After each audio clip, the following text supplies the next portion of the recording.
Welcome, weary traveller. It's so wonderful to have you join me on this journey into the depths of history. I hope this can be a soothing and intriguing companion as you unwind and drift off to sleep. Before we begin, I'd love to know where in the world you're listening from and what time of day it is for you right now. Feel free to leave a comment and let me know how far across the globe these stories reach. And if you enjoy this kind of calm, immersive storytelling, please consider subscribing for more relaxing voyages into the past. Now, make yourself comfortable, take a deep breath, and let your mind wander with me back to the fierce and fascinating world of the Vikings. When most people think of Vikings, they picture hulking warriors in horned helmets, brandishing swords and shields as they leap from longships to raid and pillage. And while there's certainly truth to that image, it's only one small part of a much richer and more complex story. You see, for the Vikings, brutality wasn't just something they inflicted on others. It was woven into the very fabric of their daily lives. From the moment they were born, Vikings faced a harsh and unforgiving world that tested their strength, resilience, and sheer force of will. Theirs was a life defined by back-breaking labor, constant danger, and the ever-present specter of death.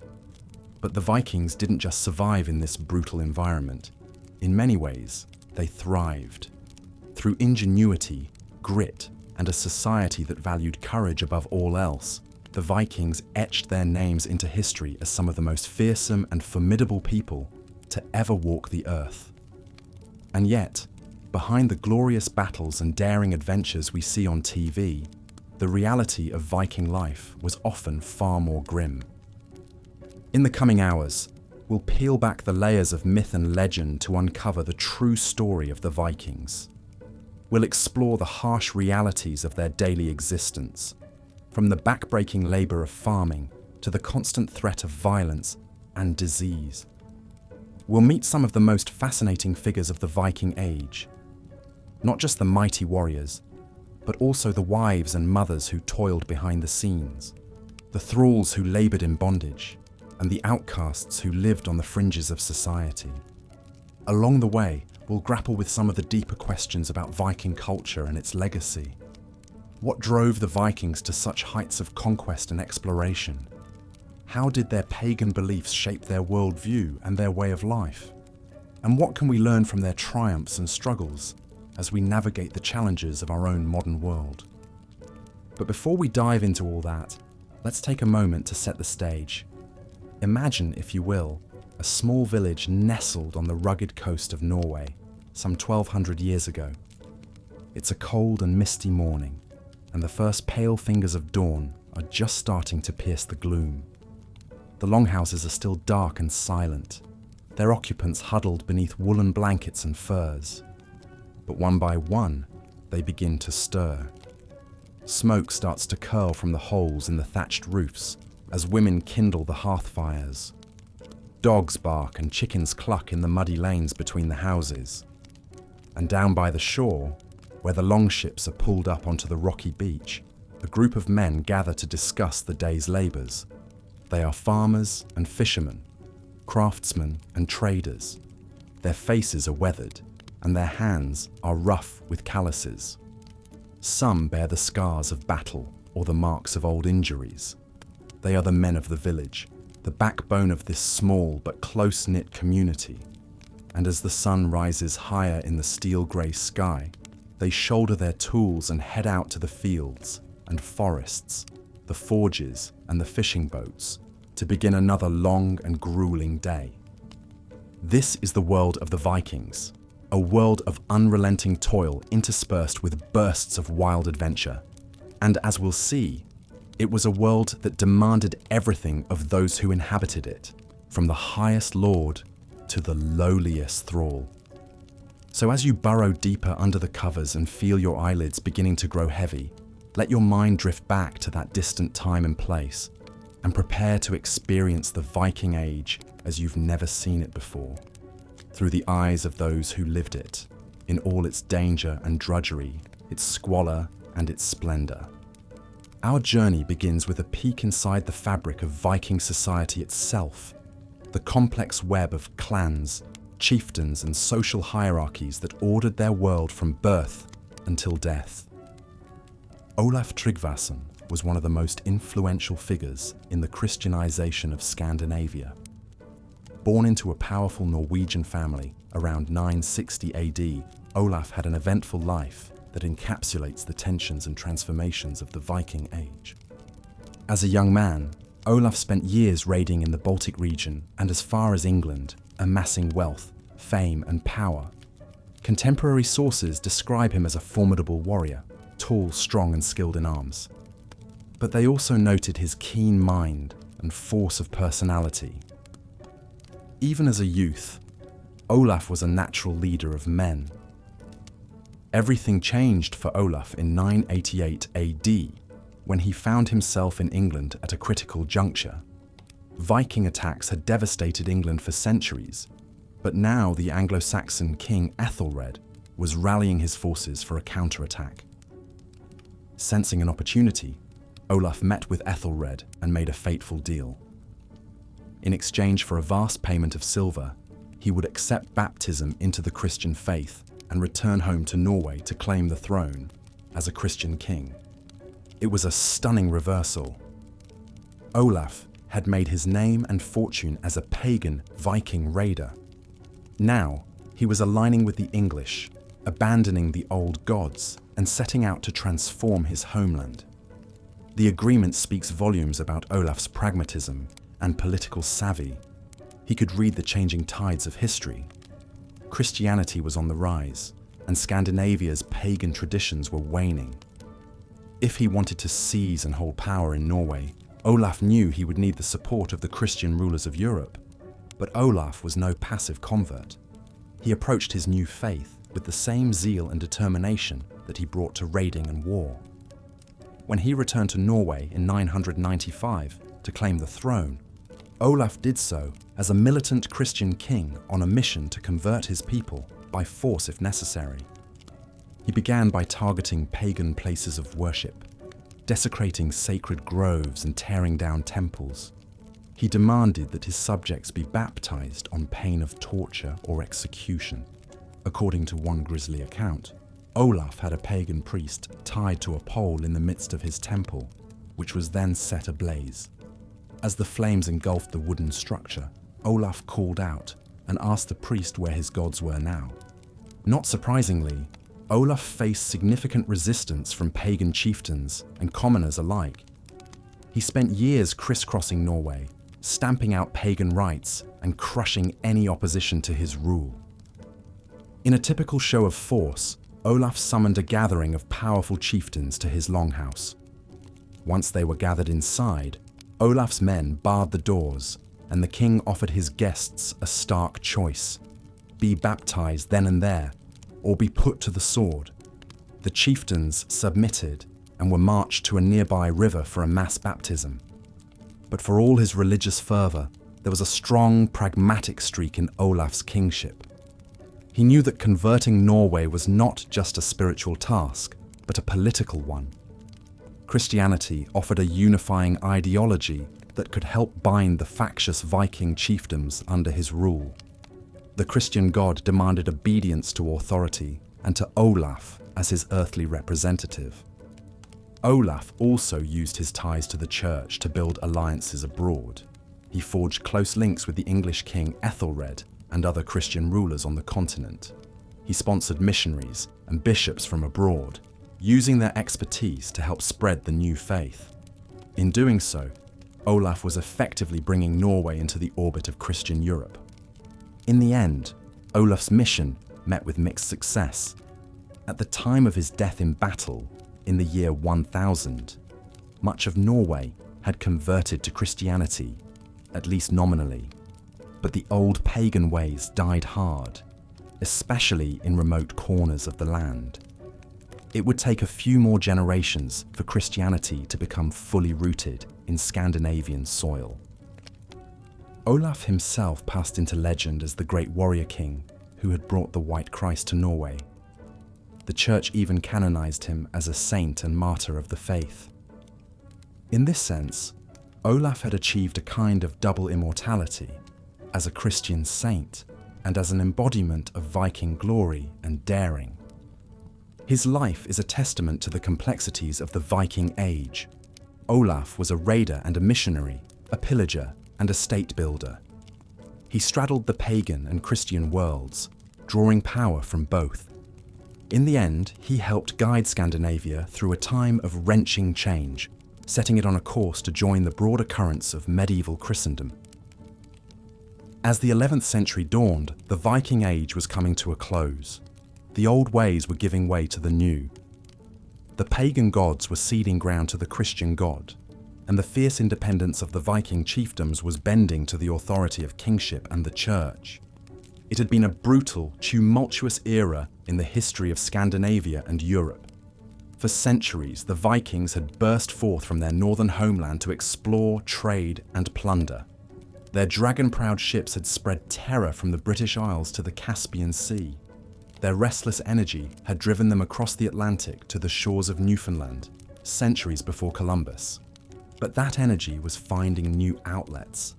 Instead of raiding abroad, Scandinavians increasingly focused on building states and societies at home. The wealth and knowledge they had gained from centuries of contact with other cultures was being turned to the development of art, literature, and more stable structures of governance. This is not to say that Scandinavia became peaceful overnight, or that the transition to the medieval era was a smooth one. Habits of violence and local autonomy died hard, but the center of gravity was shifting. The Vikings were becoming Norwegians, Swedes, and Danes. They were finding new identities as the inheritors of a mythic past and as builders of a European future. This process would play out over centuries, as Scandinavia became woven ever more tightly into the fabric of European politics, religion, and culture. But the seeds of that transformation had been sown in the Viking Age itself, by the likes of Olaf Tryggvason and a generation of Norsemen who stand astride the fault lines of history. In many ways, the Vikings had been the victims of their own success. Their raiding and trading had opened new horizons, but it had also exposed them to influences that would undermine their traditional way of life. Christianity was just one of those influences, albeit a powerful one. The adoption of Christianity didn't just represent a shift in religious allegiance, it heralded a fundamental change in worldview and social organization. The egalitarian ethos and decentralized power structures of pagan Viking society sat uneasily with the church's emphasis on hierarchy, obedience, and centralized authority. Conversion also brought with it exposure to the art, literature, and learning of Latin Christendom. Runic inscriptions gave way to Latin script. Skaldic verse and pagan sagas made room for devotional poetry and saints' lives. The very rhythms and textures of Scandinavian cultural life were slowly but inexorably transformed. None of this happened in isolation, of course. The Viking world had always been deeply interconnected with the rest of Europe, through trade, diplomacy, and cultural exchange as well as raid and conquest. Christianity spread along those same channels of interconnection, carried by missionaries, merchants, and returning raiders who had encountered the new faith abroad. What we see in the time of Olaf Tryggvason and his successors is a kind of critical mass being reached, a tipping point at which the balance of cultural forces shifted decisively in favor of Christianity and the medieval European mainstream. It was not an overnight revolution, but a gradual process of assimilation and adaptation that would stretch over generations. This process was not unique to Scandinavia, of course. Across Europe, the waning centuries of the first millennium saw a patchwork of pagan tribal societies steadily incorporated into Latin Christendom, whether by persuasion or compulsion. Scandinavia was one of the last pieces of that puzzle to fall into place, due in part to its geographic remoteness and the strength of its indigenous traditions. But fall into place it did. By the time of Olaf's death in 1000 AD, Norway was a Christian kingdom, if a somewhat tenuously so. Denmark and Sweden would follow suit over the following century. Iceland, the most staunchly pagan of the Norse societies, held out until the 11th century before Christian pressure grew irresistible. The passing of the old ways was mourned by some and celebrated by others, but few could deny that it marked the end of an era. The pagan Viking world, with its brutal vitality and restless energy, was receding into the mists of legend.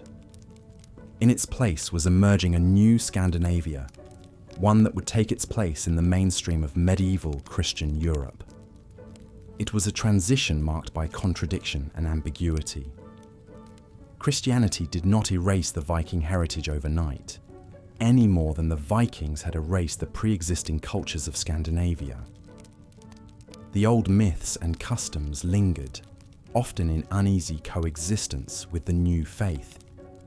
Even today, traces of the pagan past can be glimpsed in Scandinavian folklore, place names, and popular culture. But the tide of history was flowing in one direction. The age of the Vikings was passing, and a new age was being born.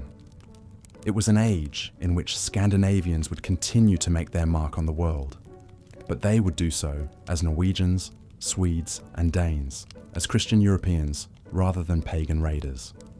In this sense, figures like Olaf Tryggvason stand as pivotal characters in a grand historical drama.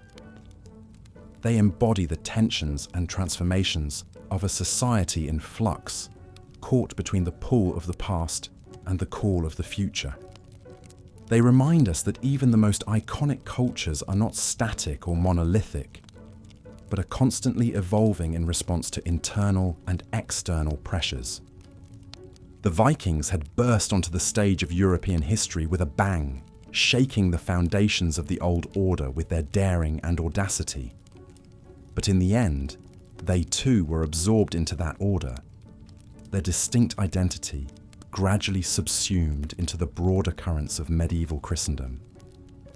It's a pattern we see again and again in history, the barbarian at the gate becoming the defender of the citadel, the outsider becoming the insider, the old ways giving way to the new.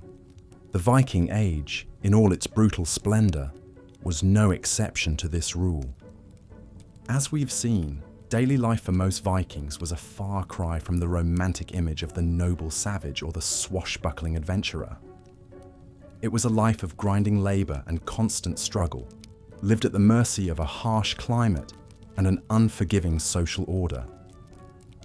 Violence and death were ever-present realities, whether from disease, accident, or the depredations of one's fellow man.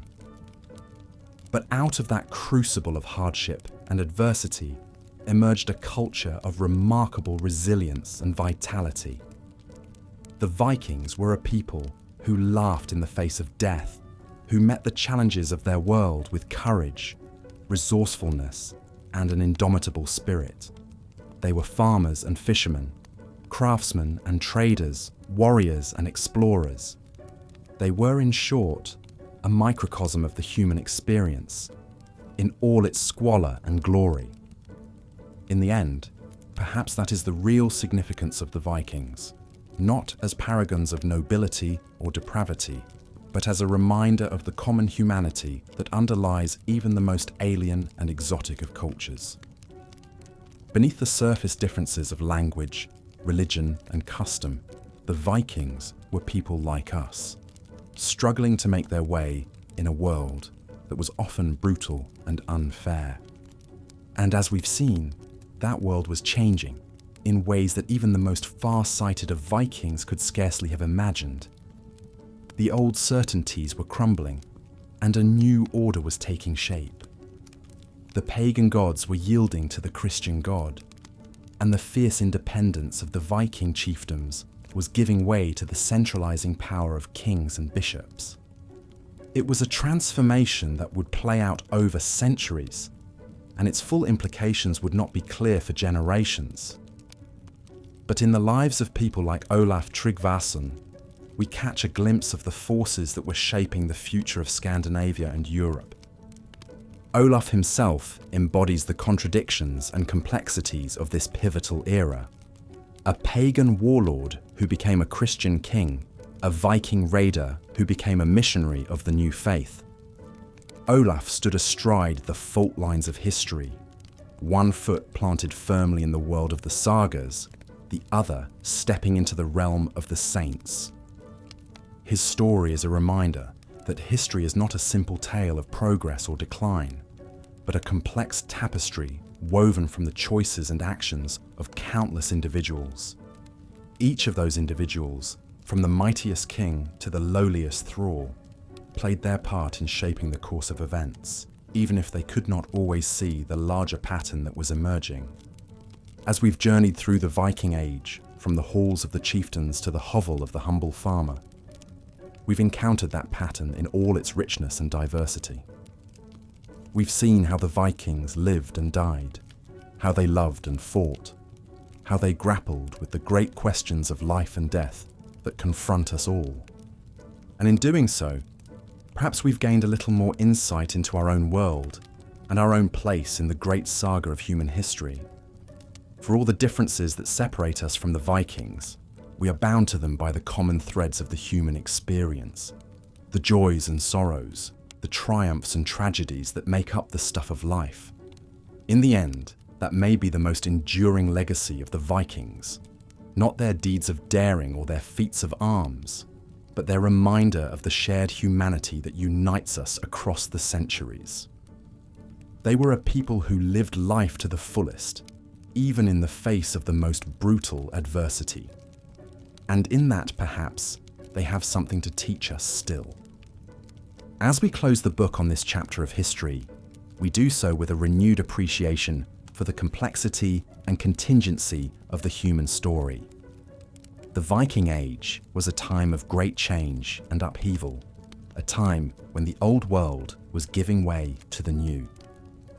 But it was also a time of great human drama, of individuals and communities grappling with the eternal challenges of existence. In that sense, the story of the Vikings is not a closed book, but an ongoing tale that resonates down the centuries. It is a story that reminds us of the resilience and adaptability of the human spirit, of the capacity for both great brutality and great beauty that lies within us all. And it is a story that invites us to reflect on our own place in the great sweep of history, on the ways in which we too are shaped by the forces of change and circumstance, and on the choices we make in response to those forces. As we lay our heads down to sleep, perhaps we will dream of longships and battles, of silver hoards and soaring runestones. But even if our dreams are more prosaic, we can carry with us the lessons of the Viking Age, the courage to face the unknown, the resilience to endure hardship, and the wisdom to know that even the greatest of eras must someday yield to the tides of change. In that knowledge, let us find the strength to meet the challenges of our own time and to write our own chapter in the ongoing saga of human history. For like the Vikings of old, we too are explorers and adventurers, makers and shapers of the world we inhabit. And who knows what marvels and wonders, what trials and triumphs await us on the horizon of tomorrow. That is a tale yet to be told, a saga yet to be sung. But as we drift off to sleep, let us do so with the confidence that, like the Vikings before us, we have the strength and the spirit to meet whatever fate may bring. Good night, and thank you for joining me on this journey through the brutal and beautiful world of the Vikings. May your dreams be filled with the stuff of legend, and may you wake to a world of endless possibility. For in the end, that is the greatest gift of history, the reminder that we are all part of a story much larger than ourselves, a story that will continue to unfold long after we are gone. And so, as the embers of the hearth fire burn low and the shadows lengthen on the wall, let us take our leave of the Viking Age and set our sights on the future that beckons. For the saga of human history is not yet over. and there are still many chapters to be written.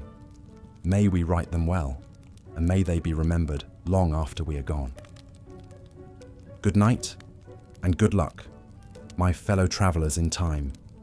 The road ahead is long, but the journey is worth the taking. So let us step out into the night and see where the winds of history will carry us next.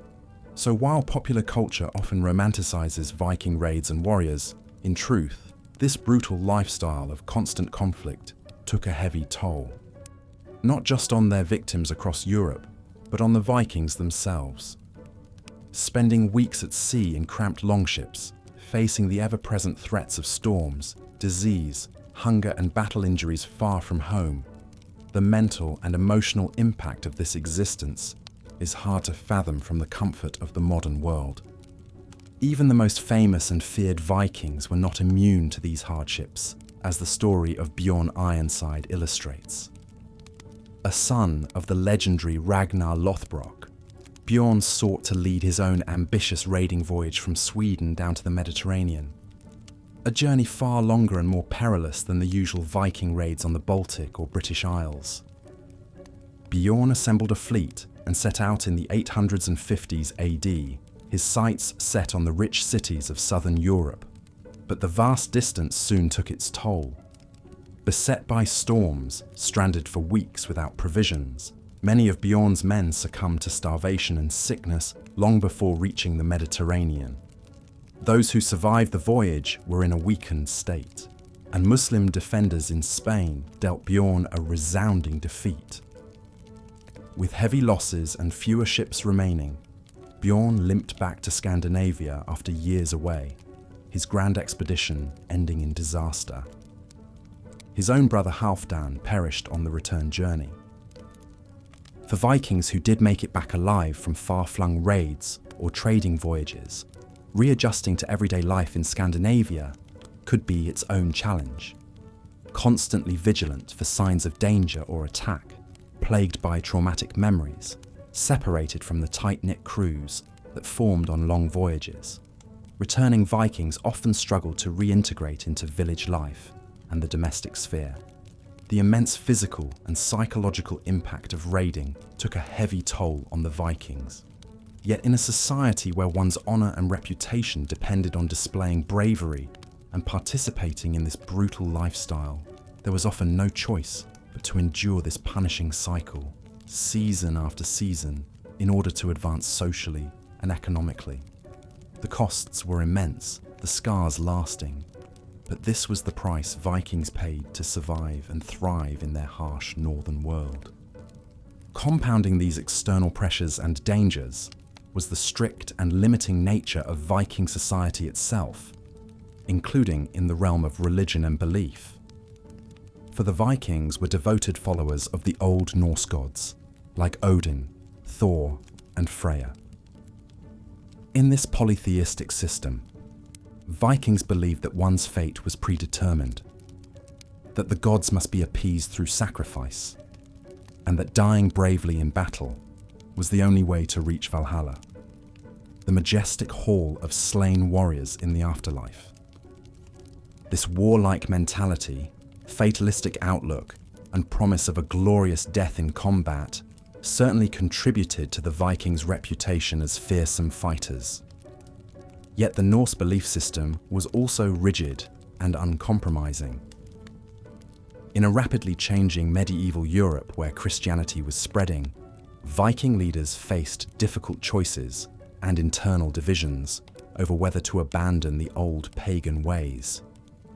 The story of King Olaf Tryggvason, who ruled Norway in the late 10th century AD, epitomizes this tense religious transformation. Exiled as a child, Olaf traveled widely as a Viking raider, even serving in the court of the English king. There, he converted to Christianity and vowed to bring his new faith back to Norway. Returning home, Olaf gained support and became king in 995 AD. As ruler, he sought to impose Christianity in Norway by force, destroying pagan shrines and idols, torturing resistors, and executing those who refused to convert. Olaf made enemies of many pagan chieftains and nobles, who eventually allied with the kings of Sweden and Denmark to rise against him. In a fierce sea battle in the year 1000 AD, Olaf's forces were defeated, and he leaped overboard to his death. His reign had lasted just 5 years, but despite his fall, Olaf had set powerful forces of religious change in motion. Christianity gradually gained ground across Scandinavia in the 11th century AD. Its emphasis on peace and salvation, an appealing alternative to the endless cycle of Viking violence for many.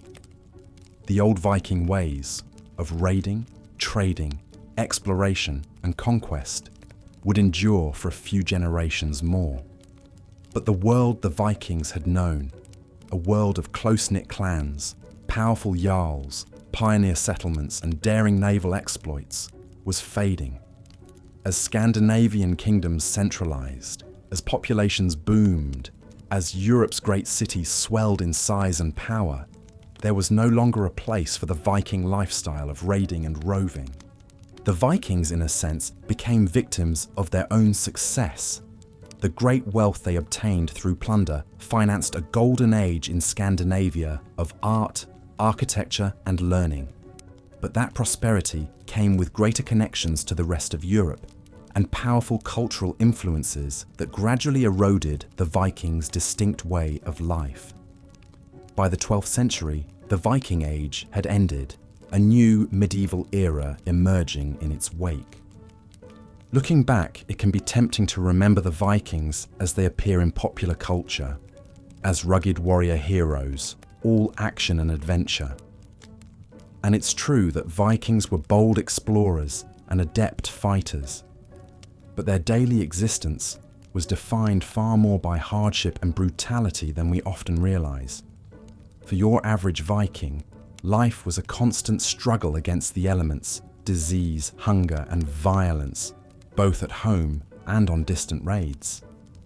The Vikings played a pivotal role in European history, establishing trade networks and kingdoms from Russia to Ireland, Canada to Constantinople. But on a human level, the costs were steep. Theirs was an often traumatic existence, steeped in blood and loss, a ceaseless fight for survival and status from birth until an early grave. So while the image of a daring Viking warrior may live on, the grim reality he endured is a sobering reminder of how far we've come, and of the price of progress paid by the past. In a modern age of medicine, plenty, and relative peace, we can be grateful that the age of the Vikings is, mercifully, long gone. And with that thought, we come to the end of this journey into the lost world of the Vikings. I hope you found this boring history informative and relaxing as you drift off. Thanks for tuning in, and good night. As we've seen, the life of a Viking was a far cry from the glamorous, adventurous existence often depicted in popular media. Even for those at the top of the social hierarchy, like the renowned explorer Leif Erikson, daily life was filled with challenges and hardships that would be difficult for most modern people to even imagine. Leif was born into a prominent family, the son of Eric the Red, who founded the first Norse settlement in Greenland. Despite his privileged background, Leif's early years would have been marked by the same struggles that all Viking children faced: a harsh climate, a meager diet, and the ever-present threat of disease and violence. From a young age, Leif would have been expected to contribute to his family's survival, learning the skills of farming, hunting, and sailing that were essential for life in the Viking world. These were not easy tasks, and they would have required long hours of backbreaking labor, often in treacherous conditions.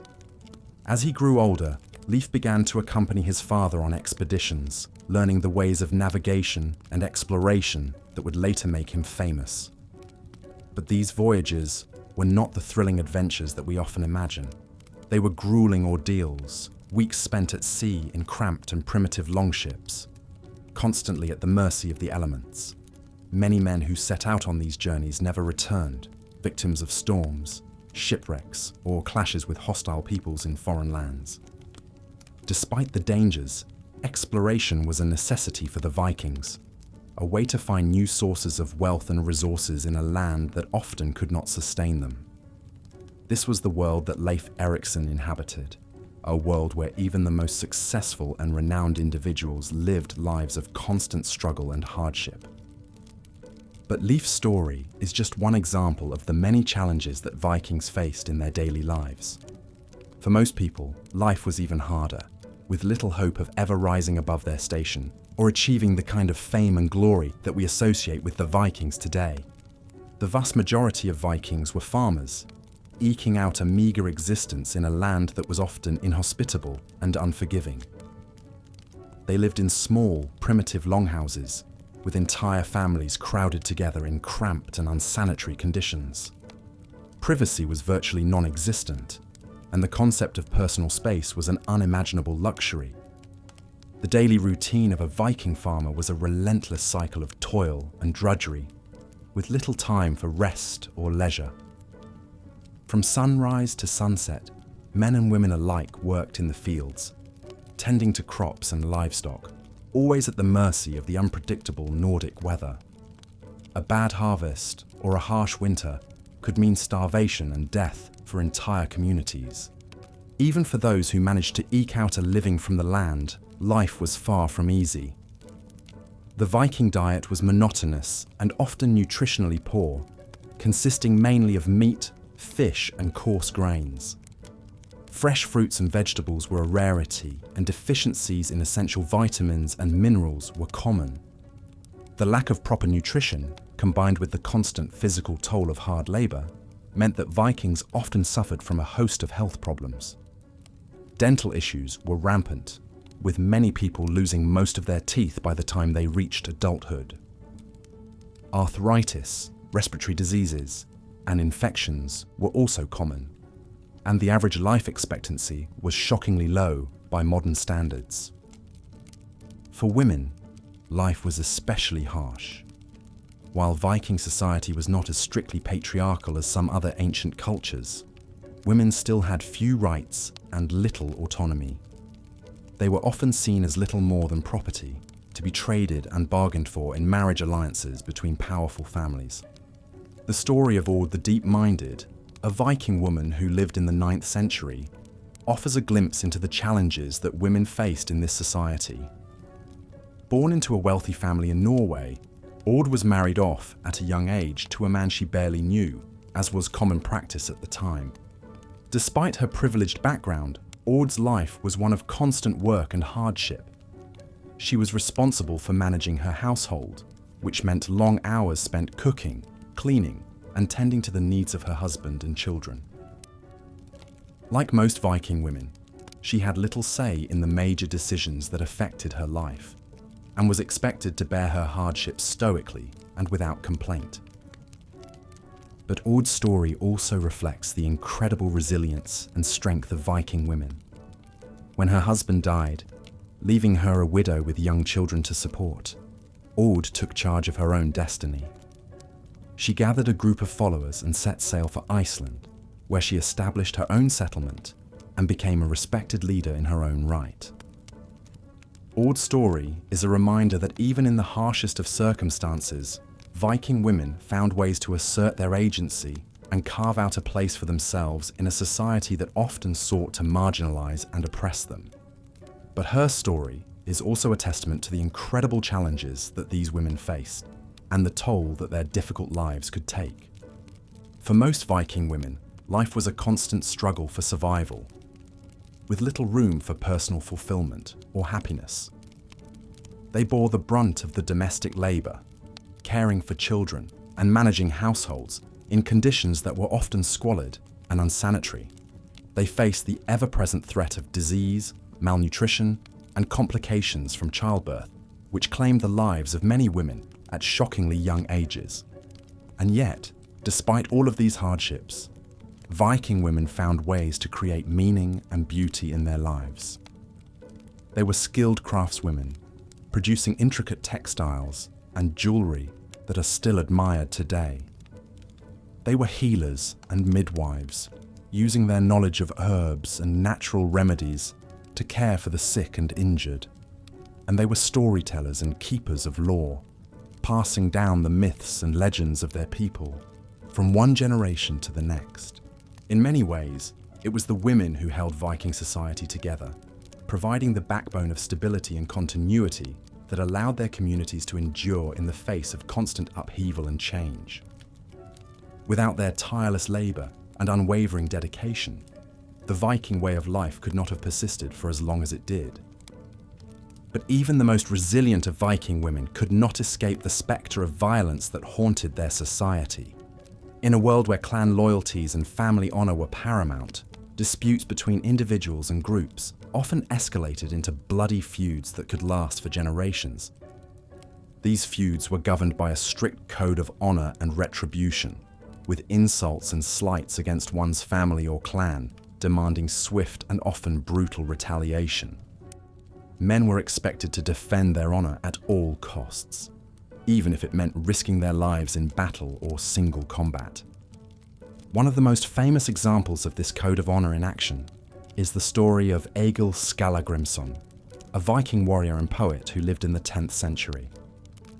Egil was known for his quick temper and his skill in battle, and he spent much of his life embroiled in a series of bitter feuds with rival clans and chieftains.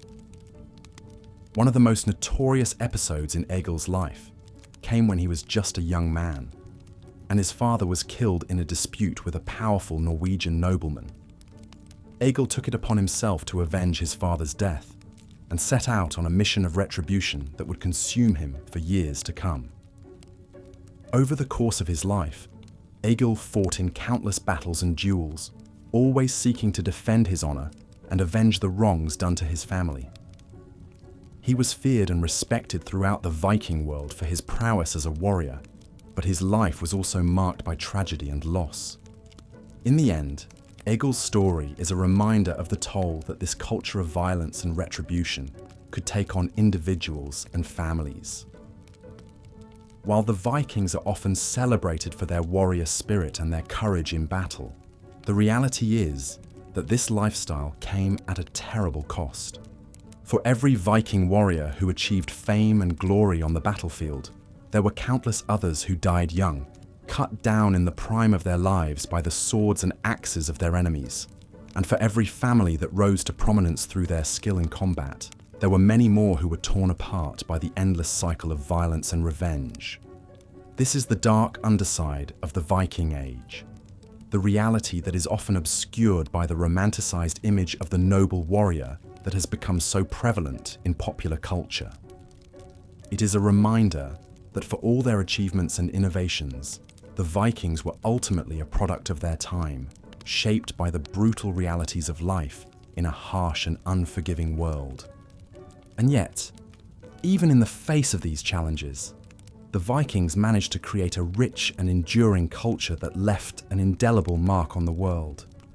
Their art, their literature, and their mythology continue to inspire and captivate people to this day, centuries after the last Viking longship set sail.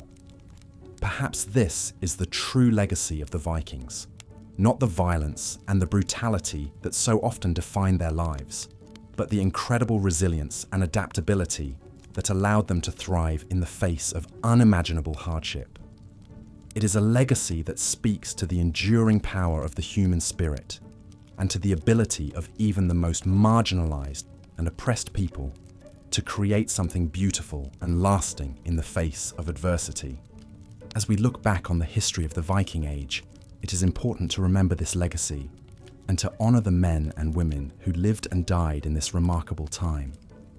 They may have been born into a world of violence and hardship, but they also gave birth to a culture that continues to enrich and inspire us to this day. And so, as we drift off to sleep, let us spare a thought for the Vikings, not just the warriors and the explorers, but the farmers and the craftsmen, the wives and the mothers, the poets and the storytellers. Let us remember the incredible sacrifices they made and the enduring legacy they left behind. In the end, the story of the Vikings is a story of the human condition, of the incredible capacity for both cruelty and kindness, for both violence and beauty that lies within us all. It is a story that reminds us of the importance of resilience and determination in the face of adversity, and of the power of the human spirit to endure and overcome even the darkest of times. So let us take inspiration from the Vikings and from all those throughout history who have faced the challenges of their time with courage and grace. And let us strive to create a world where the hardships and the brutalities of the past can be consigned to memory, and where all people can live lives of dignity, compassion, and peace. Thank you for joining me on this journey through the history of the Viking Age. I hope that this exploration of the realities of Viking life has been both informative and thought-provoking, and that it has shed new light on a fascinating and often misunderstood chapter in human history. As we conclude this podcast, I invite you to reflect on the lessons that we can learn from the Vikings and from all those throughout history who have faced adversity with courage and determination. May their stories inspire us to create a better and more just world for all. And with that, I bid you good night and sweet dreams. Thank you for listening to Boring History for Sleep. Life for Viking women was particularly harsh and constrained by modern standards. Unlike the common portrayal of shield maidens fighting alongside male Vikings in popular media, the historical reality is that Viking women were generally expected to labor at home, without any of the glory and excitement experienced by men who went off raiding or exploring. From a young age, Viking girls were trained in domestic skills like cooking, spinning wool, sewing, and other chores necessary to keep a household running. As they grew older, women were responsible for the back-breaking labor of running a farm, milking cows, making cheese and butter, tending animals, preserving food, and the innumerable other tasks required for a family's survival. All this while also bearing and raising children, in an age of high infant mortality where many babies did not survive their first year. Viking women had few rights and freedoms. Their marriages were typically arranged by their father or male relatives, with an emphasis on forging strategic alliances between families. They usually had no say in the matter. Once married, a woman came under the authority of her husband, who had the right to divorce her on a whim. While a woman could also divorce in some cases, she had far fewer valid grounds to do so than a man. There were some exceptional Viking women who wielded power and influence, defying the constraints of their society, but they were rare. One such woman was Sigrid the Haughty, a Swedish queen in the late 10th century. Sigrid was born into a noble family and inherited her father's wealth after his death. She married the King of Sweden, Erik the Victorious, and bore him a son who would later become King Olaf Tryggvason. After Erik's death, Sigrid ruled as regent for her young son. She was a formidable figure, known for her strong will and political savvy. According to Norse sagas, she had powerful men who displeased her killed, including setting 2 would-be suitors on fire when they got drunk at a feast and offended her with their persistent proposals. While these stories may be embellished, they speak to her fierce reputation. Sigrid went on to marry the King of Denmark, Sweyn Forkbeard, making her queen of both Sweden and Denmark. She influenced Sweyn to establish alliances with Sweden and Norway, increasing the power and reach of the Danish kingdom. But Sigrid's story is very much the exception that proves the rule. The vast majority of Viking women led hard, thankless lives of drudgery and submission, with few of the freedoms and powers that women today take for granted. The hardships of Viking life also took a physical toll, particularly when it came to health. The Viking diet was seriously deficient by modern nutritional standards, consisting heavily of meat and fish, with few vegetables beyond the odd wild root or leaf. In the cold northern climate of Scandinavia, growing crops was difficult, so Vikings relied mainly on livestock for sustenance. They ate pork, beef, goat, duck, chicken, and occasionally horse meat. Fish, especially cod and herring, was a dietary staple for coastal Vikings. The lack of fruits and vegetables meant that vitamin deficiencies and malnutrition were common. Skeletal remains from the Viking Age show signs of scurvy, iron deficiency, and other diseases linked to poor diet. Tooth decay was also rampant, exacerbated by the lack of dental hygiene. With no toothbrushes or toothpaste, Vikings' teeth were worn down by the grit in their food.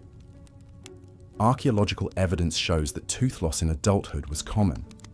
Hard labor also took a toll on Viking bodies.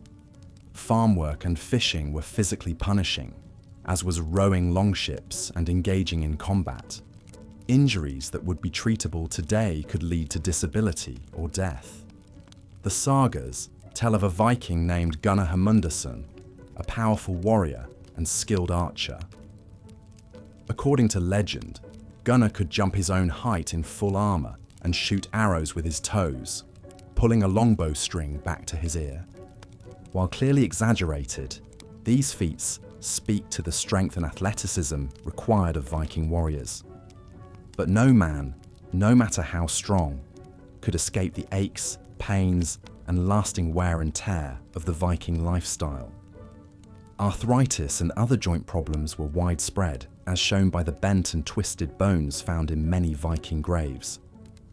Perhaps the greatest health risk to Vikings was something they had no understanding of: infectious disease. With no germ theory of illness and only primitive folk remedies as treatment, Vikings were helpless against the spread of disease in their often cramped and unsanitary living conditions. Smallpox, tuberculosis, dysentery, and pneumonia could scythe through a community with no effective way to stop it. These harsh conditions, combined with the ever-present risks of childbirth, raiding, and conflict, meant that Viking life expectancy was quite low by modern standards. Archaeological evidence suggests that the average life expectancy was around 35 to 40 years, with few living past 50. Many children did not survive to adulthood, succumbing to disease or accidents. Of those that did, men tended to die earlier than women, likely due to their strenuous and dangerous lifestyles. For Vikings, death was a constant companion, an inescapable fact of daily existence. They believed that a person's time of death was predetermined by the Norns, the Norse fates who measured and cut each person's lifeline. In their worldview, the best one could hope for was a good death, one that would be worthy of a tale. For a warrior, this meant dying bravely in battle, sword in hand. But for most Vikings, fishermen, farmers, merchants, and housewives, a straw death in bed was the unglamorous reality. The spectre of mortality hung over every aspect of Viking life, adding a grim urgency to their worldview. The Norse religion held that worthy individuals would be chosen by the Valkyries to live on in Valhalla after death, drinking and fighting until the final battle of Ragnarok. But reaching this fabled afterlife was far from guaranteed. For most, the shadowy underworld of Helheim awaited, ruled over by the monstrous goddess Hel. The best a man or woman could do was to live each day to its fullest, knowing that it could very well be their last. This acceptance of life's shortness and brutality suffused Norse culture, showing up in everything from their myths and sagas to their dark humor and bold approach to life. They knew that life was a temporary gift, to be lived with courage and vigor for as long as the Norns allowed. In the Havamal, a collection of Norse wisdom poetry, the god Odin reflects, "Cattle die, kinsmen die, we ourselves also die, but the fair fame never dies of him who has earned it." For most Vikings, fair fame was out of reach, but they faced the harsh realities of their world with a grim determination that we can scarcely imagine today. They toiled and fought and suffered, snatching what joy they could between the hardships. And when the end came, as it does for us all, they aimed to meet it with clear eyes and a courage forged in the unforgiving crucible of the Viking Age. The popular image of the Vikings as axe-wielding berserkers is not entirely wrong, but it misses the fuller picture of the day-to-day struggles that defined their world. behind each daring raid and clash of swords was a society grappling with dangers and deprivations that we can barely fathom in our comfortable modern lives. From their crude longhouses to their meagre diets to the deadly diseases that ravaged their communities, Vikings lived lives of quiet desperation, enduring unimaginable hardships as a matter of course.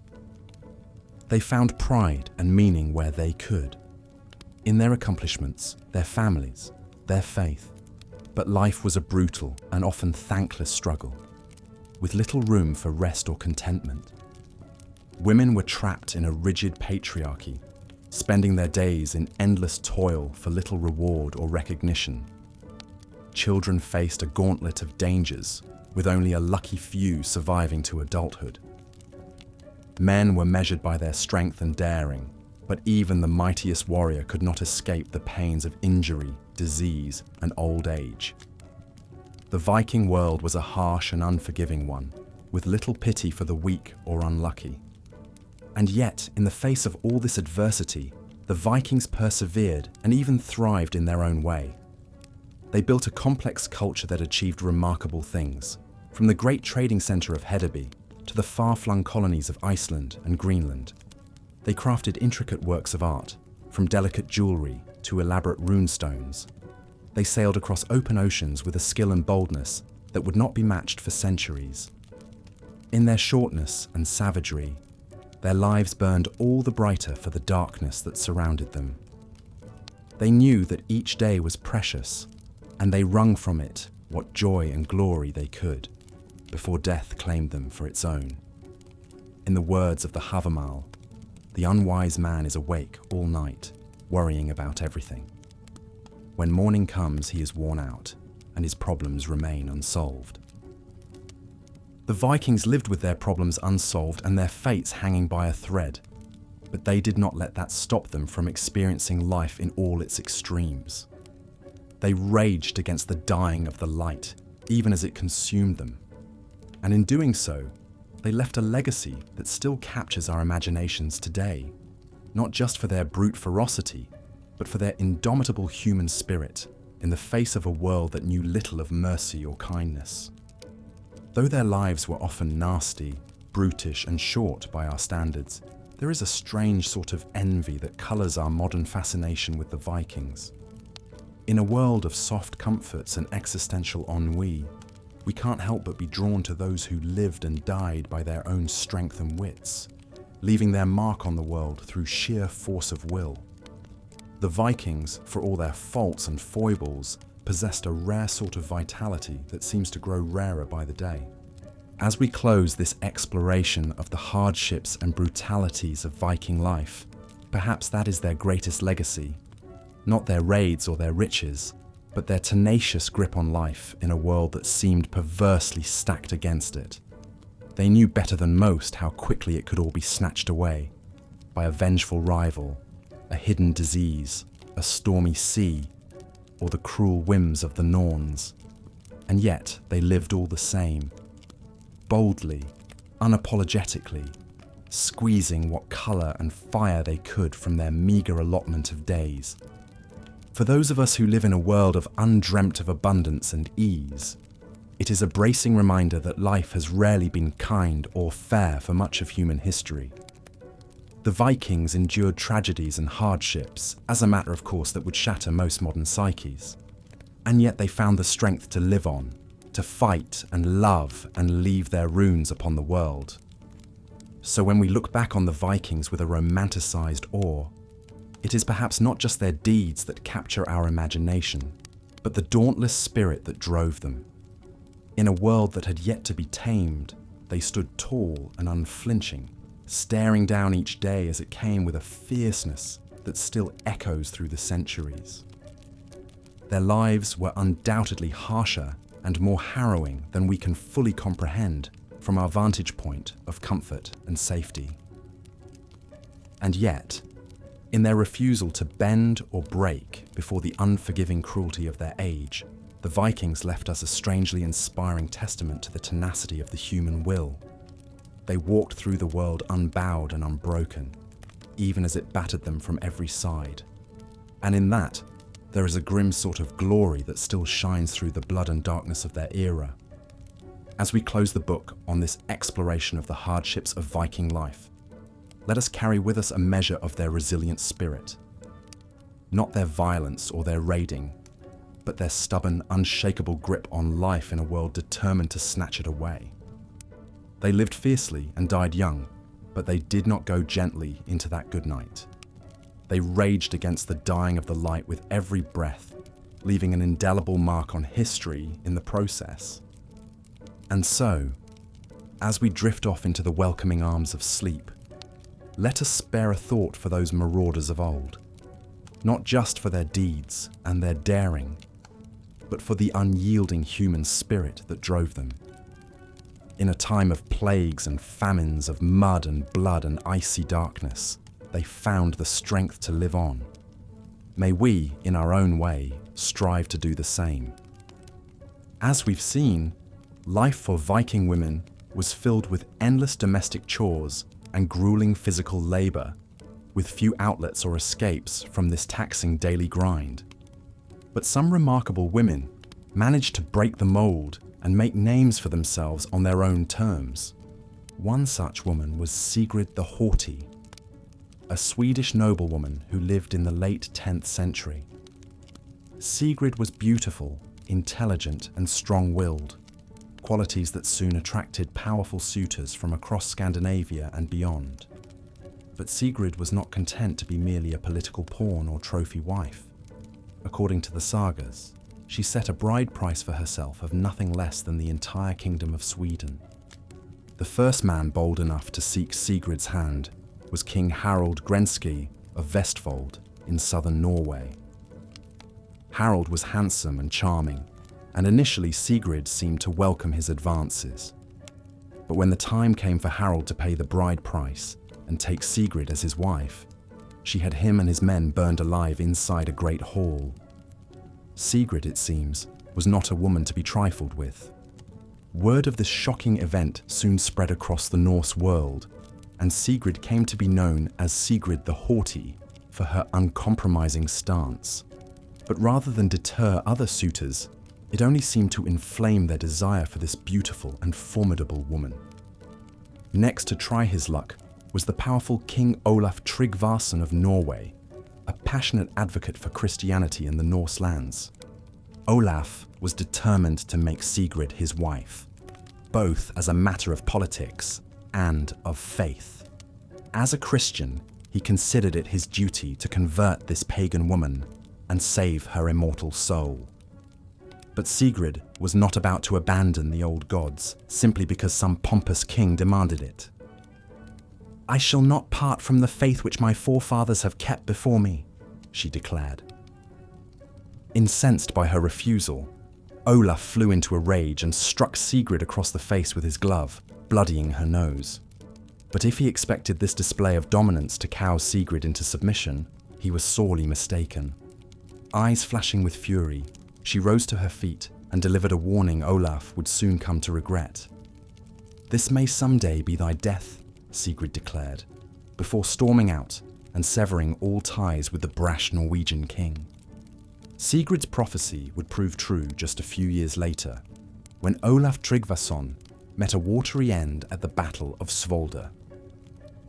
According to the sagas, Sigrid had in the meantime married King Svein Forkbeard of Denmark, and the two joined forces with Olaf's rivals to bring about the Norwegian king's downfall. At a pivotal moment in the battle, Sigrid watched from afar while Olaf leapt from his ship into the sea, never to be seen again. While the details of Sigrid's life remain hazy, shrouded in myth and legend, her story speaks to the indomitable spirit of Viking women who refused to simply accept their prescribed lot in life. Through cunning, courage, and sheer force of will, they fought to make their own way in a world stacked against them at every turn. But women like Sigrid were very much the exception in Viking society. For most, life remained a constant struggle of backbreaking work and a lack of basic freedoms. From sunup to sundown, Viking women toiled to keep their families and households running, often with little respite or reward. Washing clothes was a particularly arduous chore for Viking women, as they lacked the luxuries of soap or running water. Instead, they had to rely on ash and lye as crude cleaning agents, which they mixed in large tubs with boiling water. The clothes would be soaked in this harsh solution, then pounded and wrung out by hand before being rinsed in a stream or lake. Adding to the drudgery was the fact that Viking clothing was made almost entirely of wool, a heavy and water-resistant material that was murder to clean. The soap-making process was also highly involved, requiring the burning of wood under controlled conditions to produce the right kind of ash, which was then mixed with animal fat and boiled for days at a time. Even putting food on the table was a constant challenge in the harsh Scandinavian climate.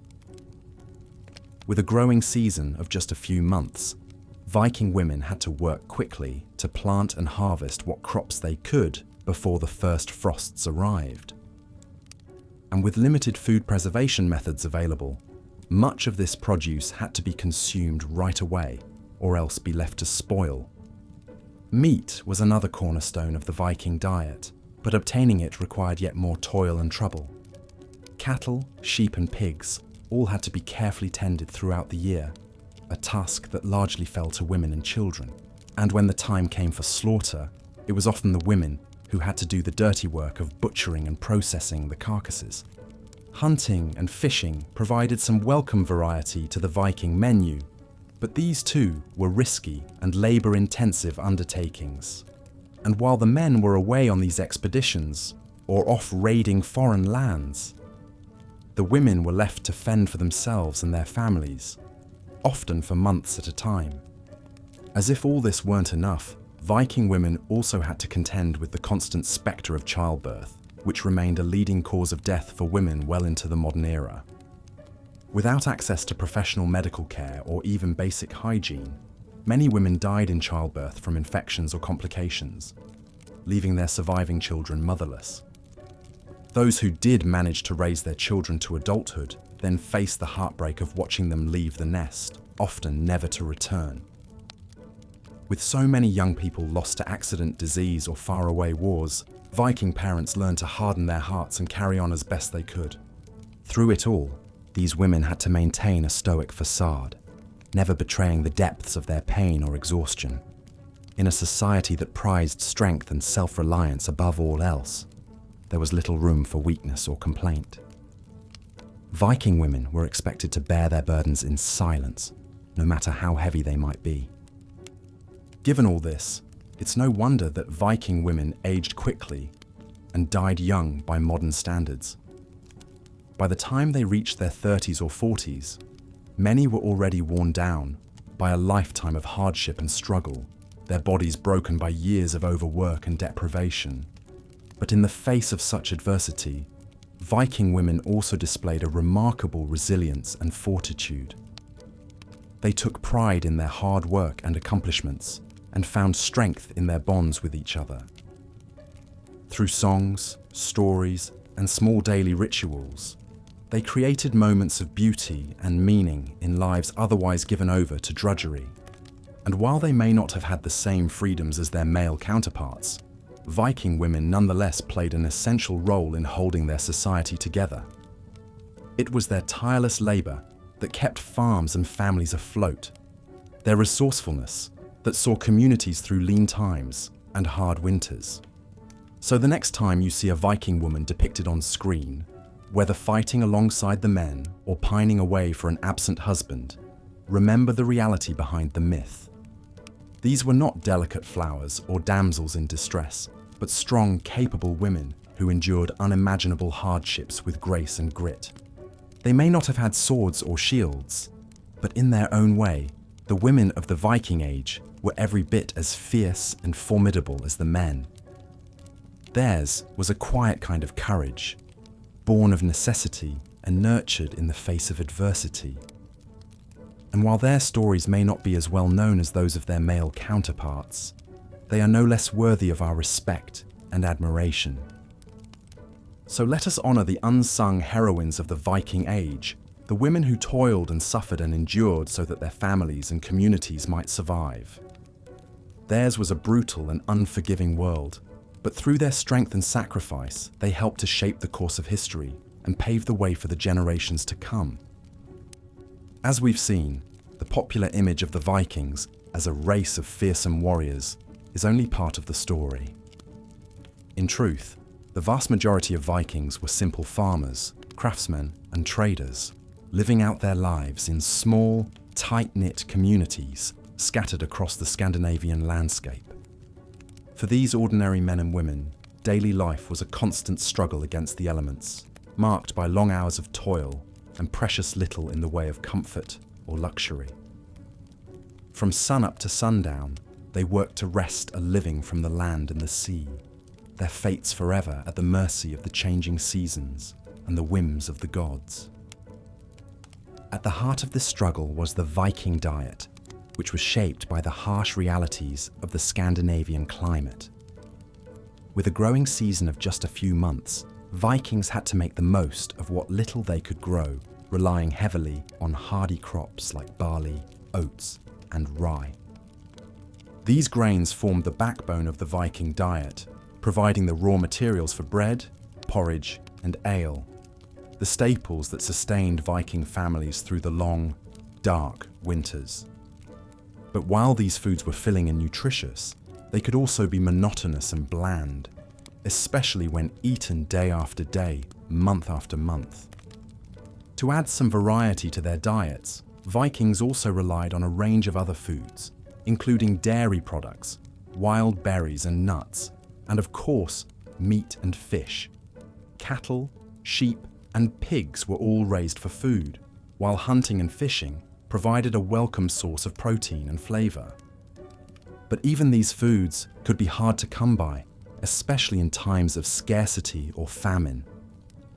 In lean years, when the crops failed or the animals sickened, Viking families might be reduced to eating whatever they could scavenge or forage, a meager diet of roots, bark, and even moss.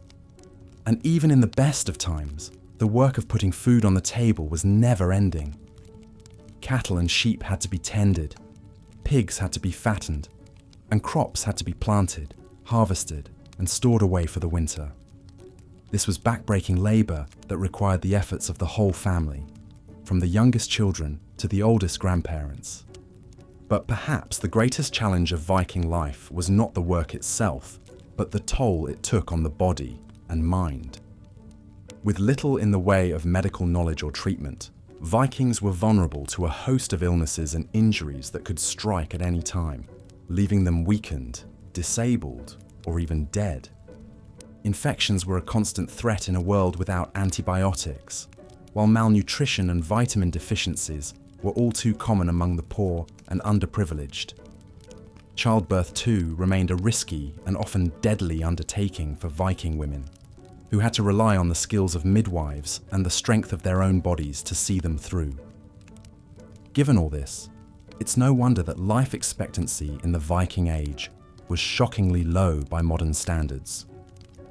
Most Vikings died before they reached the age of 50, and many never even made it out of childhood.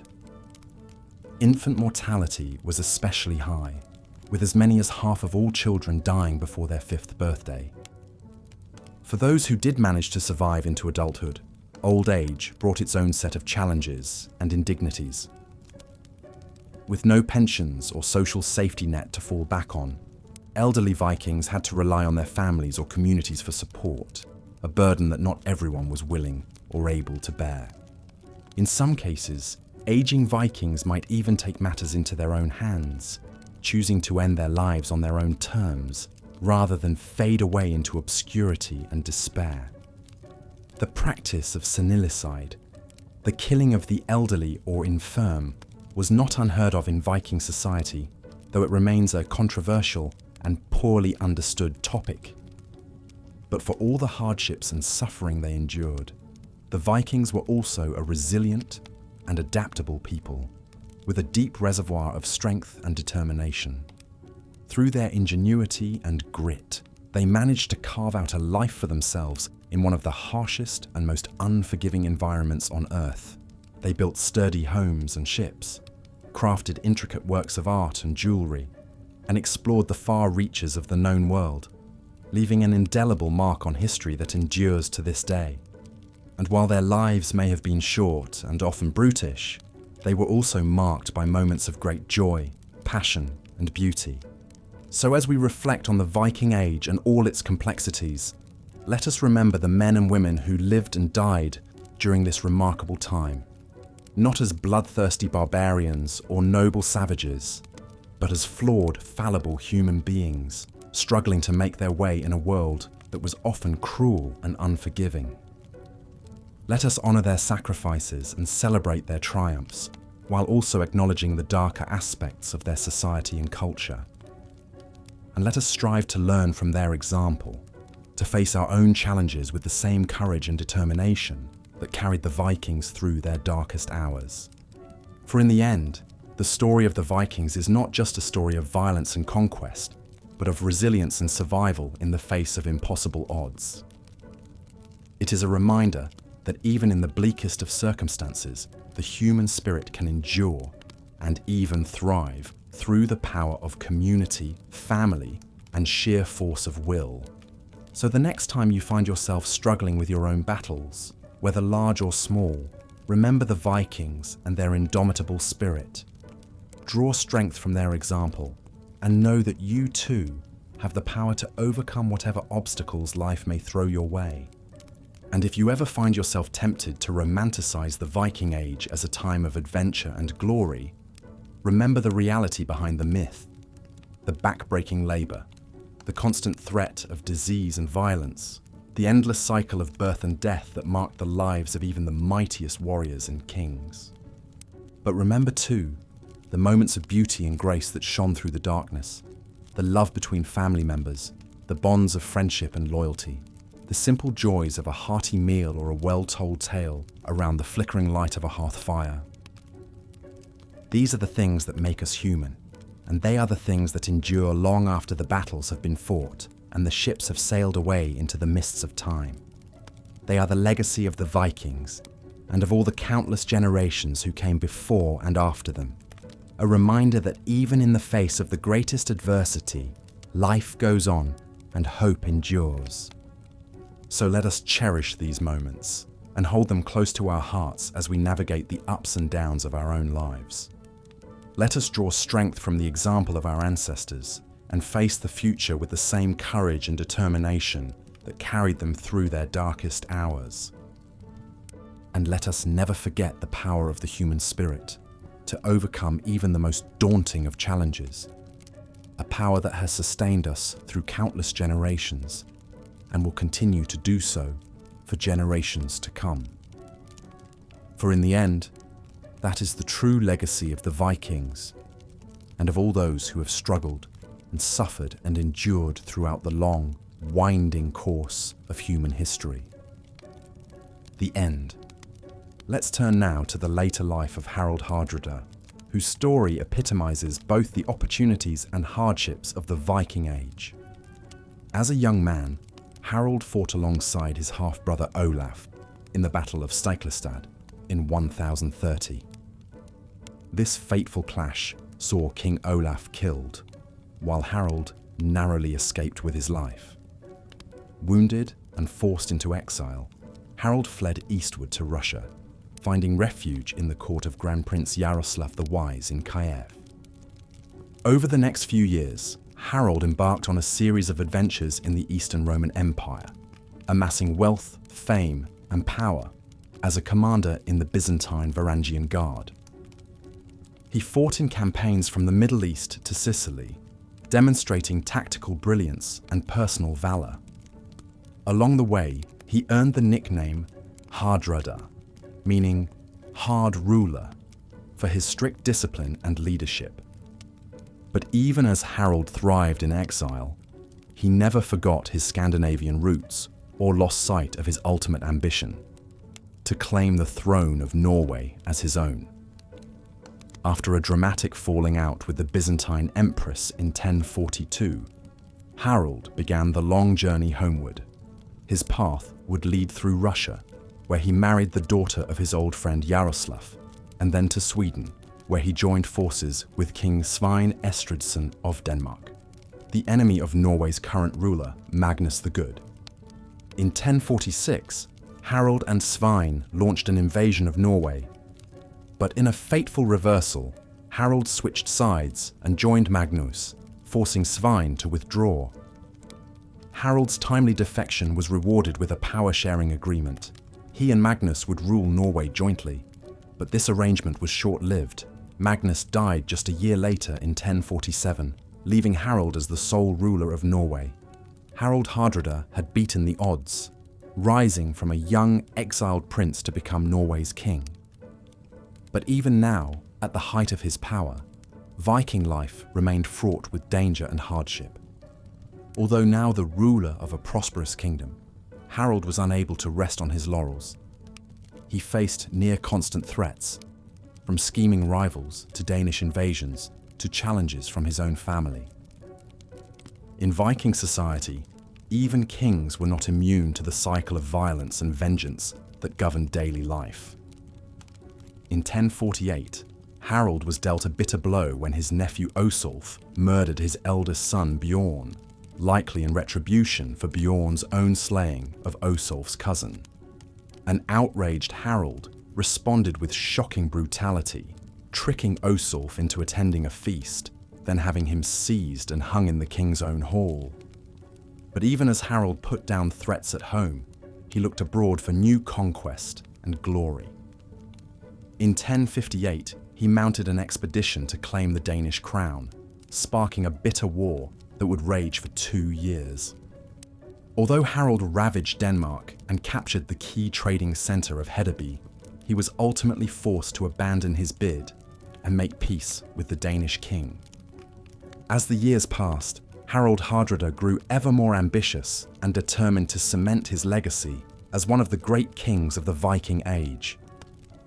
He ruthlessly centralized power, reforming Norway's laws and founding the city of Oslo. With a tight grip on his kingdom, he amassed ships and men, preparing for one last glorious campaign. In 1066, a 50-year-old Harald Hardrada launched the greatest gamble of his long career, sailing for England with dreams of conquering another kingdom. His invasion would end in disaster at the climactic Battle of Stamford Bridge, where Harald fell to an army led by the English king Harold Godwinson.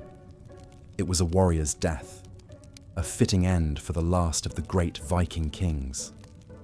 Harald Hardrada's remarkable life, full of dizzying highs and devastating lows, illustrates the fine line walked by even the most exceptional Vikings.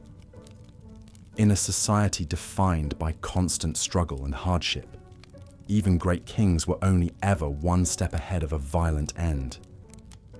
But through cunning, grit, and sheer force of will, Harald left an indelible mark on history and epitomized the Viking spirit. Bold, daring, and unrelenting in the face of adversity.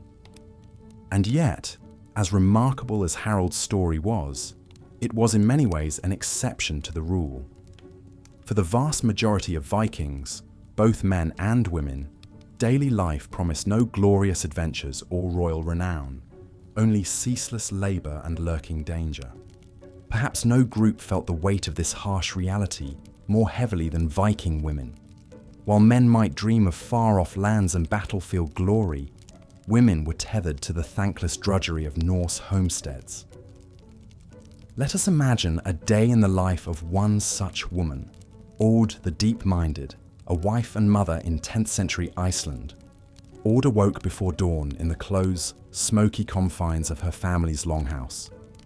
She extracted herself carefully from the tangled sleeping pallet, shared with her husband, children, and several other families. Careful not to disturb the still slumbering household, Aud padded across the packed earth floor to stoke the hearth. As she coaxed the smouldering embers back to life, Aud's mind turned to the long day of labor ahead. There would be animals to tend, meals to prepare, children to wrangle, and cloth to weave. Like all Viking women, Aud would scarcely have a moment to herself from sunup to sundown. With the fire crackling and the longhouse slowly brightening, Aud slipped outside to milk the family's small herd of cattle. The pre-dawn air was crisp and cold, stinging her skin as she squatted on a rough wooden stool, expertly squeezing streams of milk into a waiting pail. The cattle lowed softly, their breath puffing in the chill. Returning to the longhouse, pail in hand, Aud set about making skyr, the thick, sour, yogurt-like staple of the Viking diet.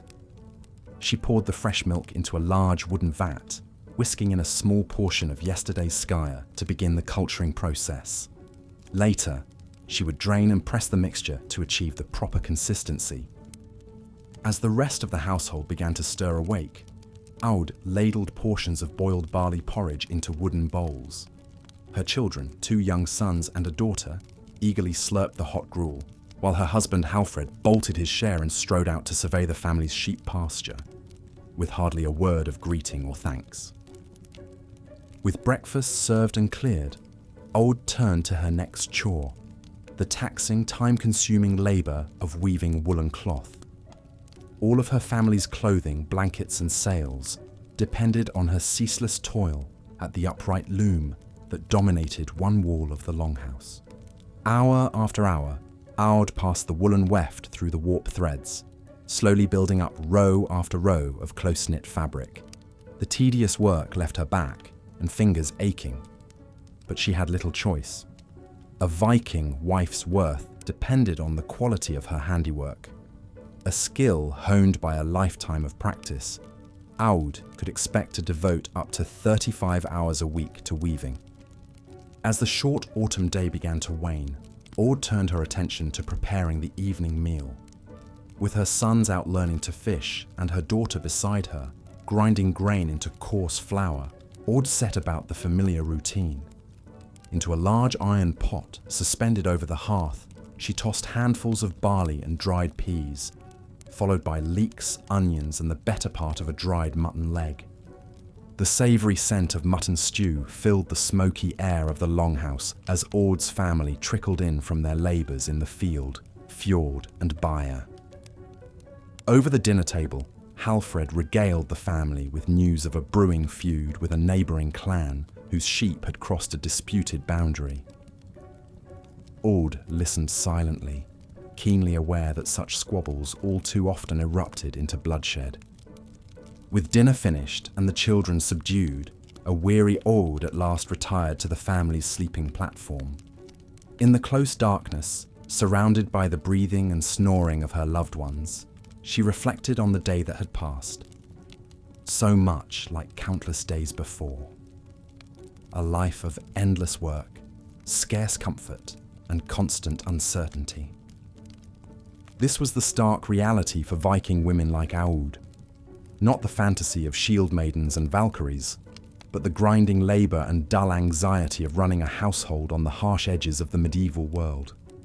With little power, few rights, and virtually no choice over their fates, Viking women bore the brunt of the age's brutality. While their husbands, fathers and sons might occasionally glimpse adventure, glory or wealth on distant raids, Viking women remained bound to the cyclical toil of farm and family, their horizons hemmed by the ceaseless demands of survival. It was a life that left precious little room for rest, joy or self-determination. But in meeting that unforgiving challenge, day after day, women like Aud the Deep-Minded showed a quiet, uncelebrated heroism, no less vital than the vaunted feats of Viking warriors. Stoic, resilient, and instrumental in holding the world together, these unsung figures were the bedrock upon which Norse society endured, even as Viking men crashed across the stages of history. As sleep at last overtook Aud, the deep darkness of the longhouse enveloped her, the only sound the soft breathing of her children. On the morrow, the daily struggle would begin anew, the animals to tend, the meals to prepare, the fabric to weave. But for a few precious hours, Aud could surrender to the embrace of slumber, gathering strength for the challenges ahead. While Aud's story is fictional, it reflects the sobering historical reality for Viking-era women. It's a perspective often overlooked in our popular imaginings of the period. A world experienced not from the prow of a longship or the crest of a shield wall, but from the close confines of a longhouse, the hard seat of a milking stool, the patient warp and weft of a loom.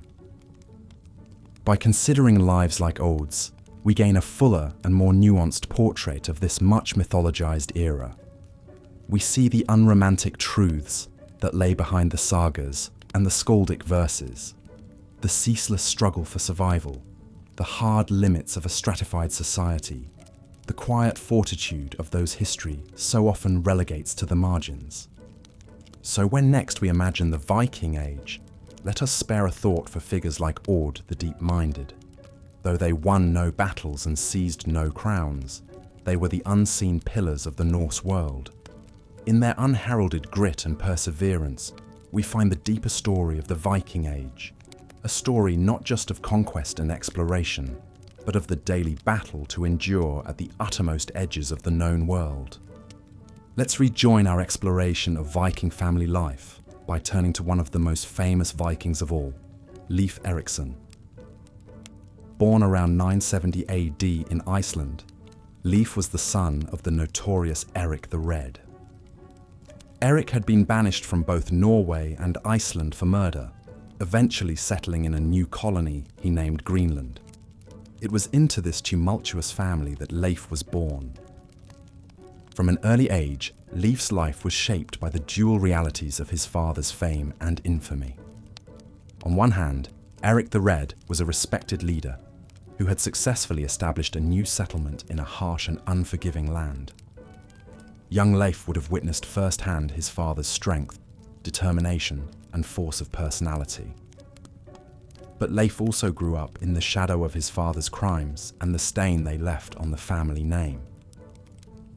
In a society where family and reputation were everything, this was no small burden for a young man to bear.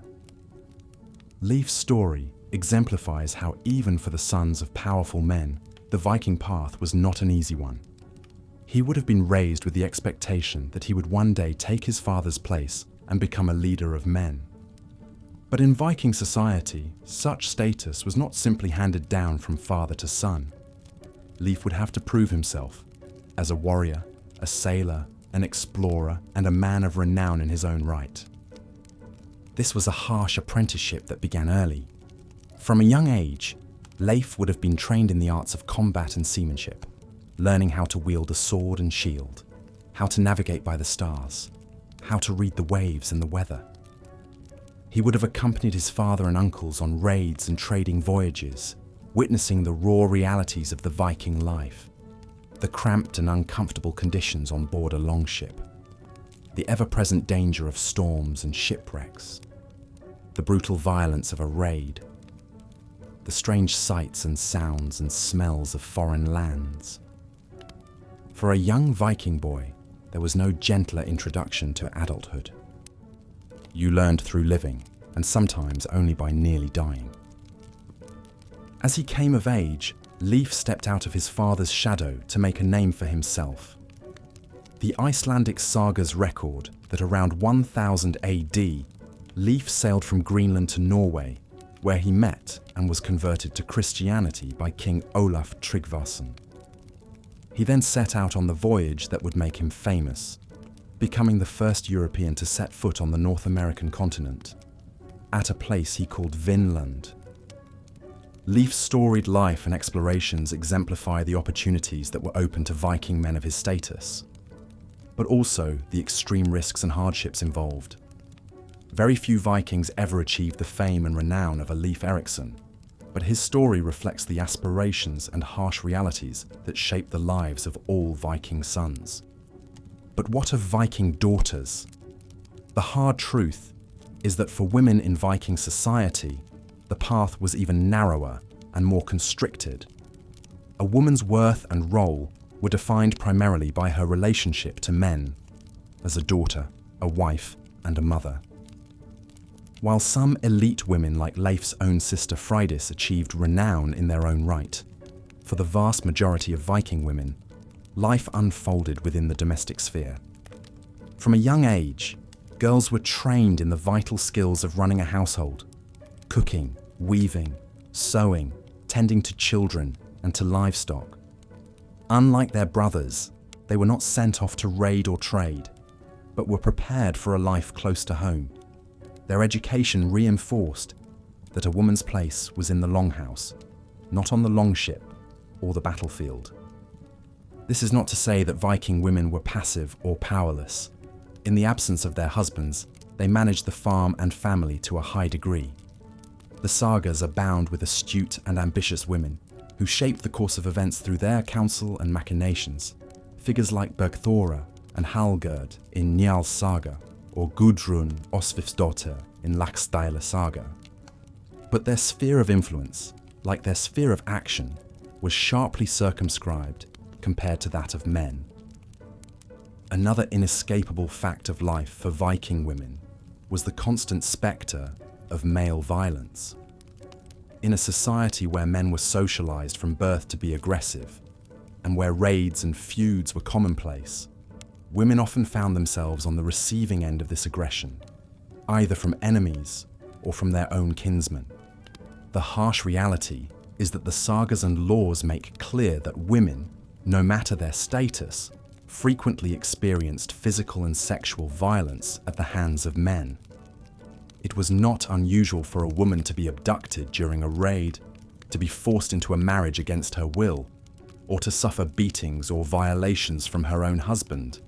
And the same society that so prized honor and reputation for men often blamed and shamed women who were the victims of such violence. So while popular culture loves to dwell on the figure of the fierce Viking shield maiden or the seductive sorceress, the reality for most Viking women was a life of toil and childbearing, hemmed in by deeply restrictive gender roles and the constant threat of male aggression. The Viking Age was in many respects especially misogynistic, even by the standards of its time.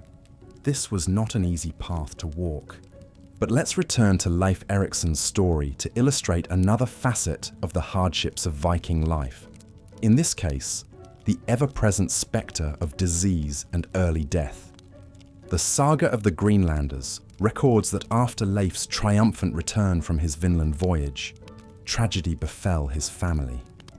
His father Eric had planned to join Leif's next expedition, but on the way to the ship, Eric's horse stumbled and fell.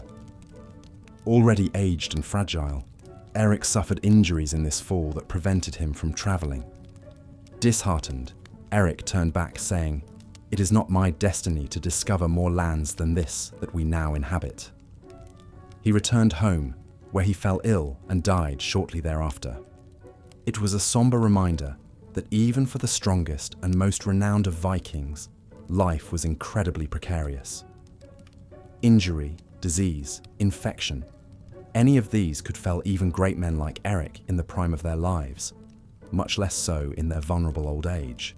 In fact, it is estimated that in Viking Age Iceland and Scandinavia, the average life expectancy at birth hovered around just 30 to 35 years. Even those who survived the perils of childhood could often expect to die by what we would consider middle age, their bodies broken down by hard labor, poor diet, untreated injuries and infections. Very few saw old age as we know it today, and childhood was an especially perilous time. It's estimated that somewhere between 30 to 50% of Viking children died before the age of 5, succumbing to disease, malnutrition, accidents, and infections. Even the children of great lineages were not spared. Of Leif Erikson's own siblings, at least 2 brothers died in infancy or childhood. It was a rare family that did not know the grief of a child's death. For Viking parents, the joy and pride of child rearing was always shadowed by this grim awareness. From birth, children were precious, but also so terribly fragile and vulnerable. A parent's love was always tempered by the knowledge that at any moment, disease or misfortune might snatch a beloved child away. This lent a certain hardness, a certain fatalism to Viking family life, an understanding that nothing could be taken for granted. And for those children who survived to adulthood, the spectre of an early death was never far away. The sagas are filled with examples of men and women, Even heroes and heroines struck down suddenly by illness or injury in their 20s, 30s, and 40s.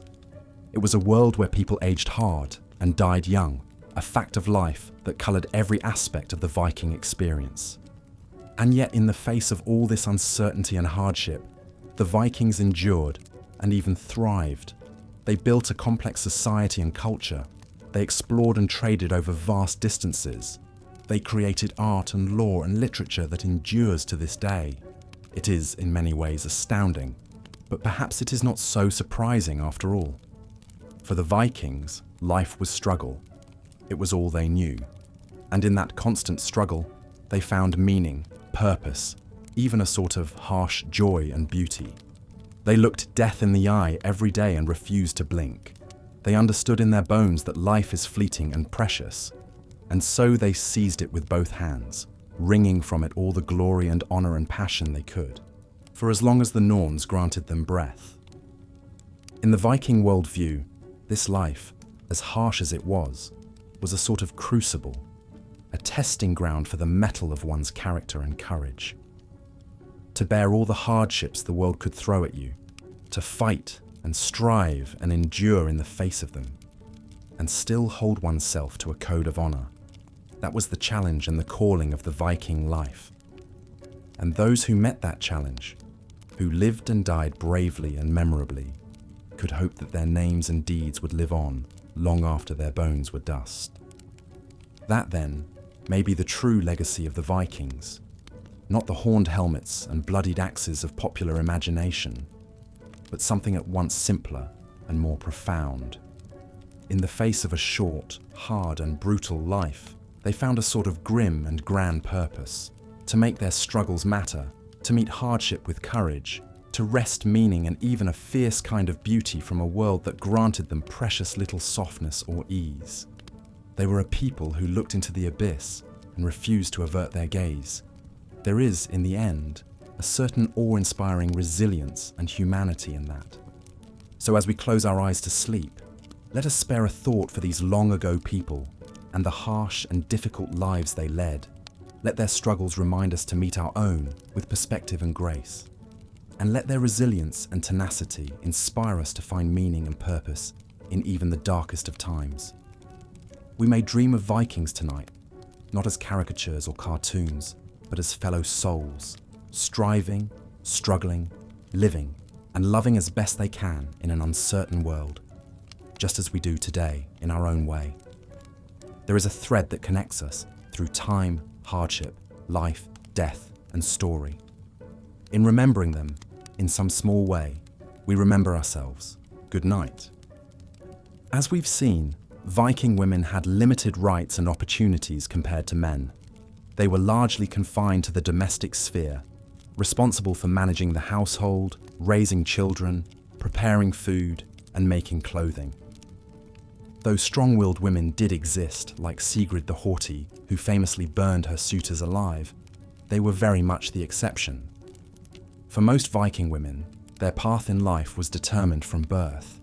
They had little say in who they would marry, as marriages were often arranged by families to strengthen alliances between clans. A Viking woman was under the authority of her father or brothers, then later her husband. While they commanded some respect as mistresses of the household, Viking women were still seen as subservient to men.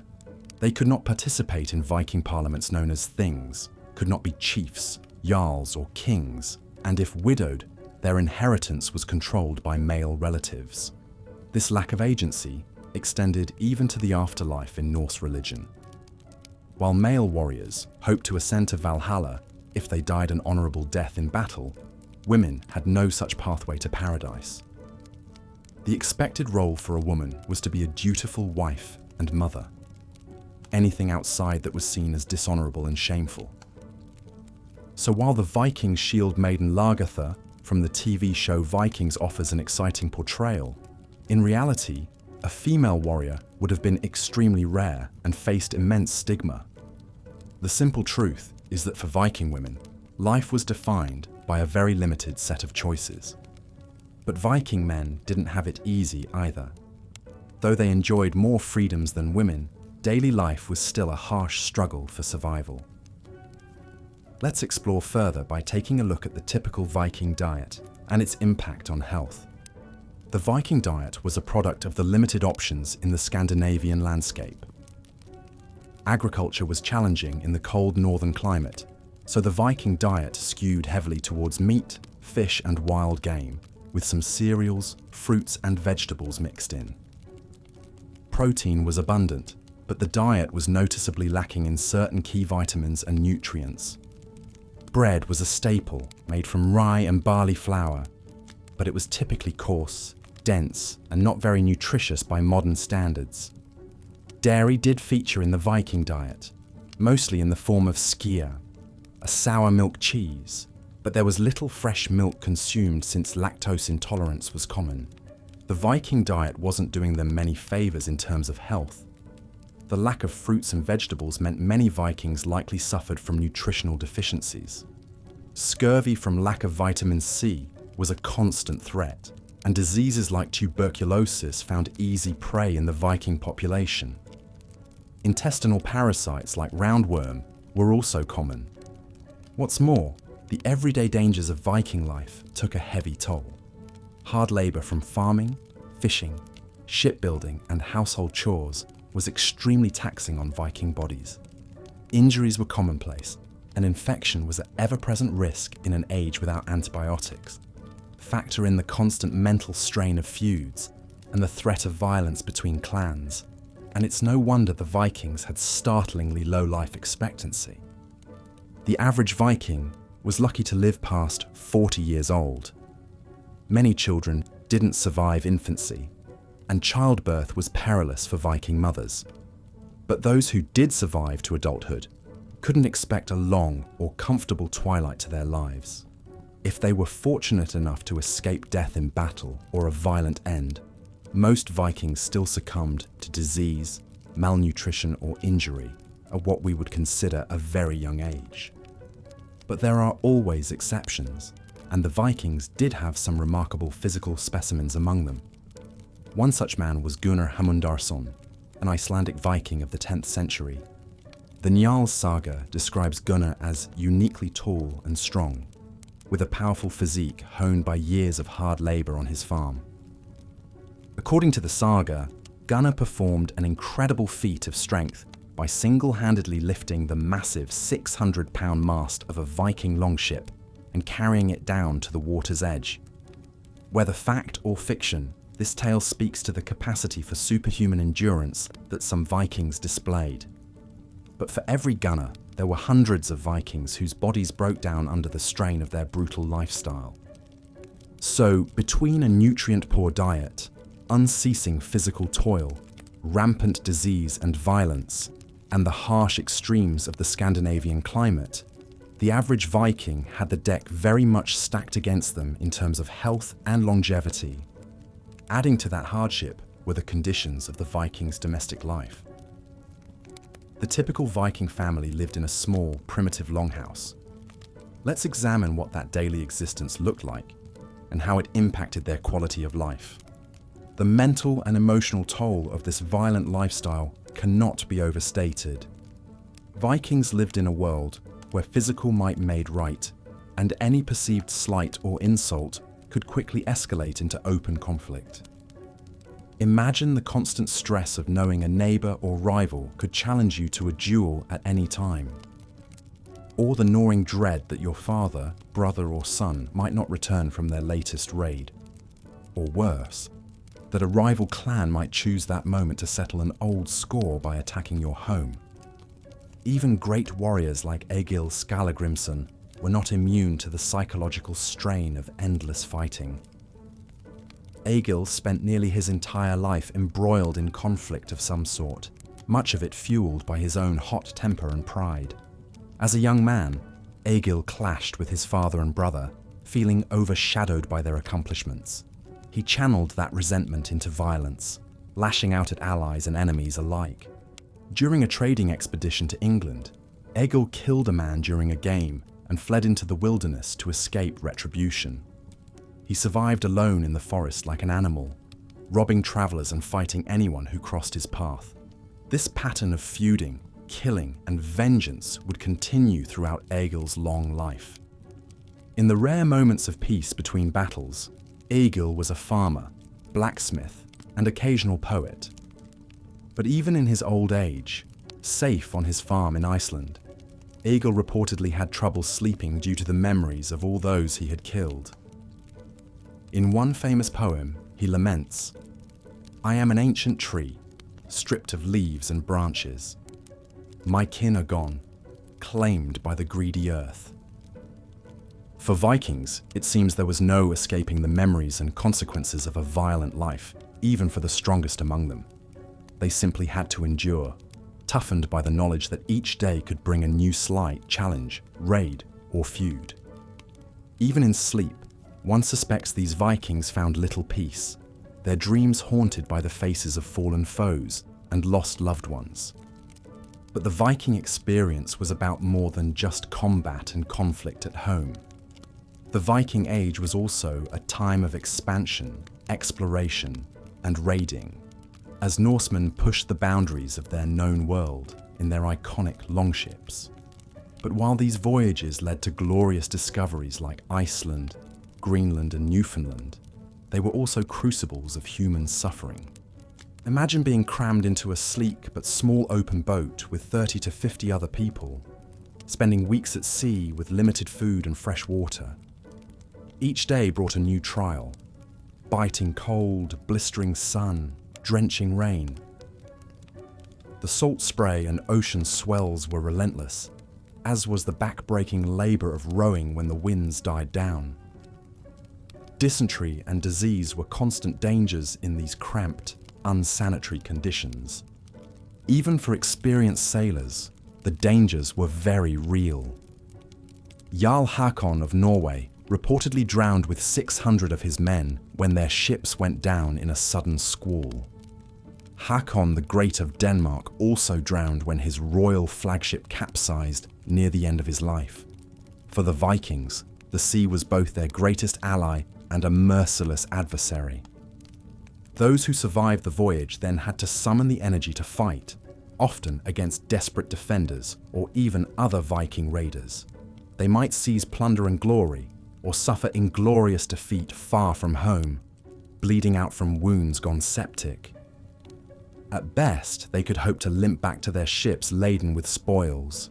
At worst, they might be stranded in hostile territory, easy prey for vengeful enemies. Even the most successful raiders paid a toll that is hard for modern minds to fathom. The great Viking chieftain Bjorn Ironside, son of the legendary Ragnar Lothbrok, made a long and daring excursion into the Mediterranean that saw him seizing towns in France, Spain, and Italy. In one engagement, Bjorn received a grievous wound that, according to the sagas, gave him his nickname when bits of his shattered rib protruded through the skin. But for all his successful raiding, Bjorn's Mediterranean adventure ended in disaster. After being blockaded in southern Italy, much of his army succumbed to disease. Bjorn himself survived both the plague and his battle injuries. But upon returning home to the Jutland Peninsula, he was ambushed and killed by agents of his own half-brothers, who had decided to claim their inheritance early. Thus, even a warrior of his renown was ultimately undone by the hardships of the raiding lifestyle and the infighting it fueled back home. For every raid carving a path of destruction abroad, countless more Vikings suffered and died, far from the attention of skalds and saga writers. This was the hidden price of the Viking expansion, paid in blood, hunger, sickness, and ceaseless struggle. Upon returning home, Vikings faced the daunting task of readjusting to everyday life. Many had left as untested youths hungry for glory. They returned as battle-scarred veterans, flush with treasure, but often nursing hidden wounds, of both the body and the mind. It was a jarring transition from the adrenaline-fueled intensity of the raiding season to the mundane, daily labours of the homestead. Some, no doubt, struggled to put down their swords and axes, yearning for the thrill of combat and the freedom of the open sea. Others tried to block out the memories of fallen friends and unspeakable acts committed in the heat of battle. Still others, returning with missing limbs or crippling injuries, faced the grim reality of reduced roles in a society that prized physical might above all else. Even those who escaped major injury still had to grapple with the cumulative effects of the harsh raiding lifestyle. Joints aching from old wounds, lungs scarred by countless winter colds, and bouts of pneumonia aboard the longships. They returned to wives and children who had carried on without them, perhaps becoming strangers to their own families. Reintegration into the rhythm of village life was an unglamorous process, filled with long days spent repairing storm-damaged roofs, sharpening farming tools, and shoring up food supplies for the next winter. The transition could be humbling for men used to being hailed as conquering heroes and lavished with gold and silver. But this homecoming was an essential part of the Viking life cycle. The end of the raiding season was a time to rest, recover, and prepare to do it all again the next year. It was a chance to reconnect with loved ones and enjoy the hard-won fruits of their pillaging. And for a society so deeply invested in farming and husbandry, it was a time to put raiding in its proper perspective. Viking men spent more time sowing crops, birthing lambs, and mending fishing nets than swinging swords and boarding foreign shores. Unglamorous as it was, this prosaic labour formed the backbone of the Viking economy. Without it, the vaunted Norse raiders could never have sustained their far-flung campaigns of exploration and conquest. So the Vikings endured the whiplash of this annual cycle, from the roiling energy and mortal danger of the summer raids to the attritional labour and creeping ennui of the winter homestead. They shouldered the psychological weight of trauma and dislocation, buoyed by the promise of a glorious death and the hope of even greater plunder to come. But as the Viking Age progressed, these cyclical rhythms of raiding and recovery would be increasingly disrupted by a powerful cultural force emanating from the south, Christianity.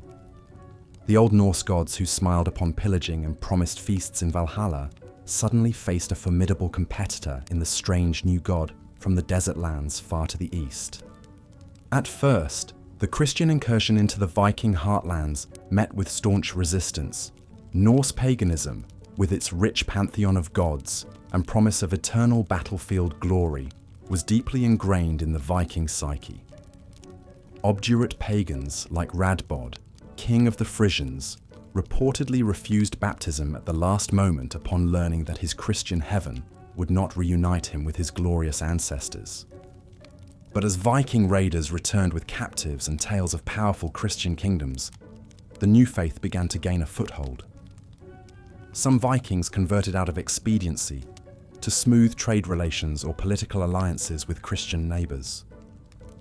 Others were drawn in by the promise of a more personal salvation or the chance to escape the constant cycle of feuding and vengeance. The conversion of Norway's king Olaf Tryggvason is a prime example of this religious sea change.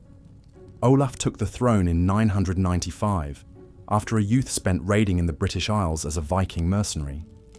There he encountered Christian priests and, according to the sagas, even met with a mystical hermit on the Isles of Scilly who prophesied Olaf's destiny as the Christianizer of Norway. Upon claiming his crown, Olaf worked with singular focus to convert his people, often by force and threats. He brutally suppressed the old pagan practices, tearing down heathen idols and blinding or dismembering those who dared resist. Olaf's heavy-handed approach made him many enemies. After a reign of just 5 years, he died in battle against an alliance of pagan Danes and Swedes, as well as Christian Anglo-Saxons. But Olaf's death did not stop the spread of Christianity. Successive Norse kings saw the political advantages of conversion, which often came with lucrative ties to the Christian kingdoms of mainland Europe. The old Viking ways were on an irreversible decline. The age of unfettered raiding and pillaging was slowly but surely drawing to a close. Of course, this Christianization of the Norse lands was a slow, uneven process that played out over generations. The common people clung to their pagan ways longer than the rulers and nobility. Even nominally, Christian kings hedged their spiritual bets. The sagas tell of warrior kings placing one hand on sacred arm rings to swear oaths to the pagan gods, while wearing a crucifix around the neck at the same time. Over time, however, Christianity sank deep roots into Norse culture and left its indelible mark on the Viking world. The great wooden stave churches of Scandinavia, with their dragon-headed gables and runic inscriptions, testify to this blending of the old and new faiths. By the late Viking Age, Norse warriors were just as likely to go on pilgrimage to Jerusalem as to sail off on a raiding expedition. The fearsome Varangian guard of the Byzantine emperors was largely made up of Christianized Vikings. And in 1066, the last great Viking king, Harald Hardrada, died not on a raid, but in a failed attempt to claim the English crown and unite it with his own Norwegian kingdom, a political dream founded on his Christian credentials. Thus, in a twist of historical irony, the Vikings were undone as much by their own conversion as by any external military defeat. With the old pagan ways in retreat and the rise of centralized Christian monarchies, the age of the great heathen armies and freelance Norse raiders was at an end. The Viking world would have to find a new equilibrium in the second millennium.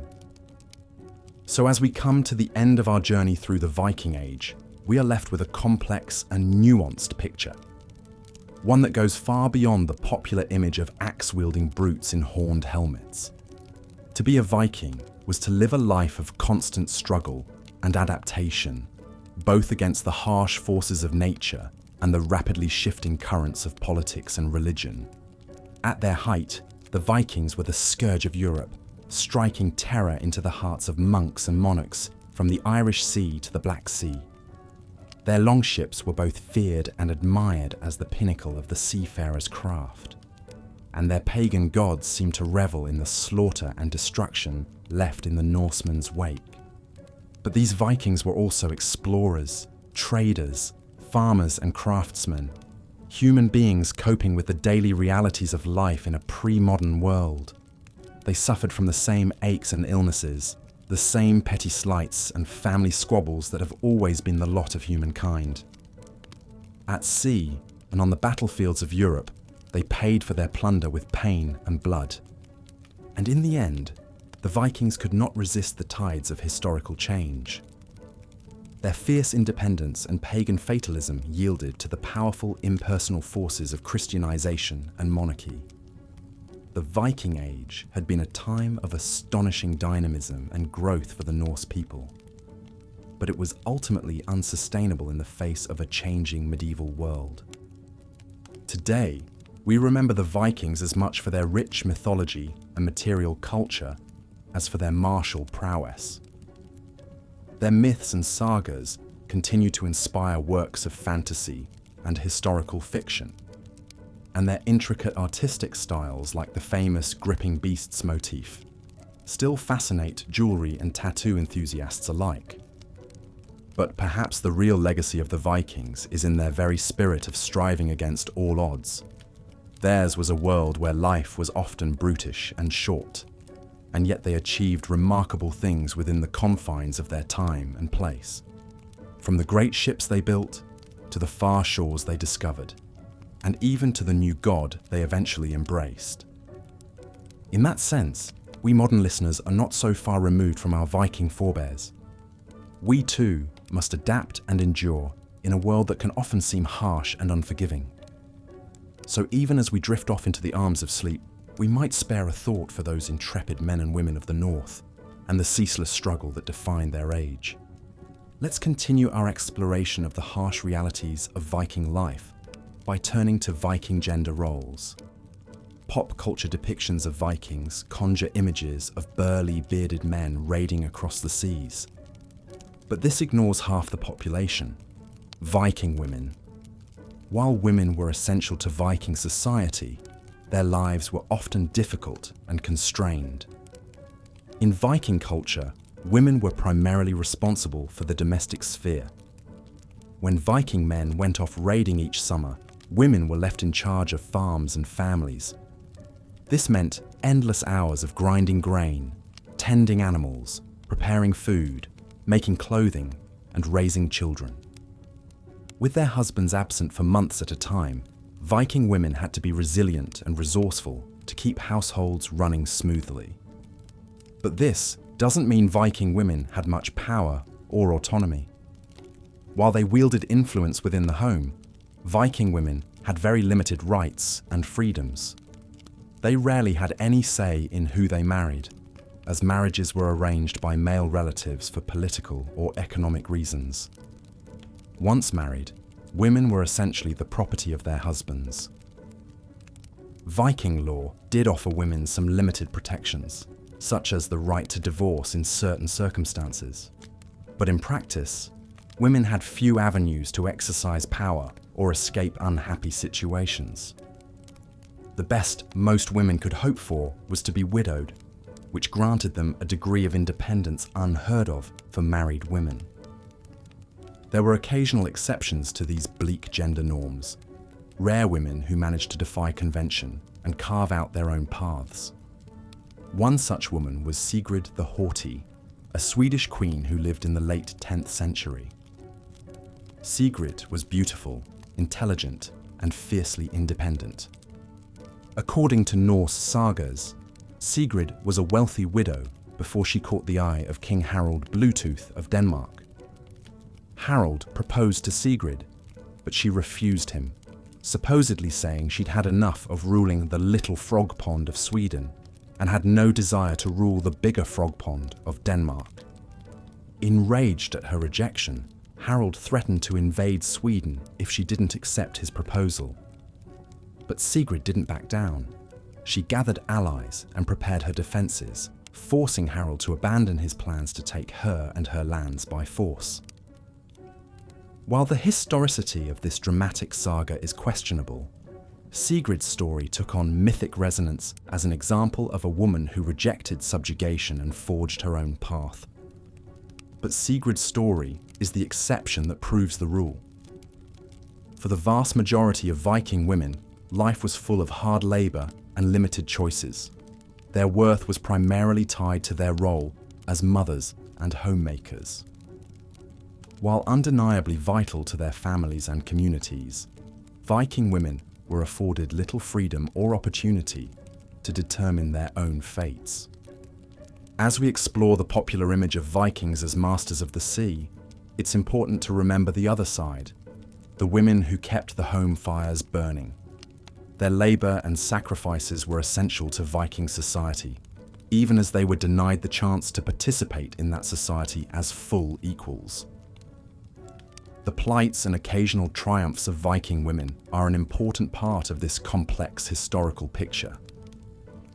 From here, let's turn our attention to another often overlooked aspect of Viking life: health and diet.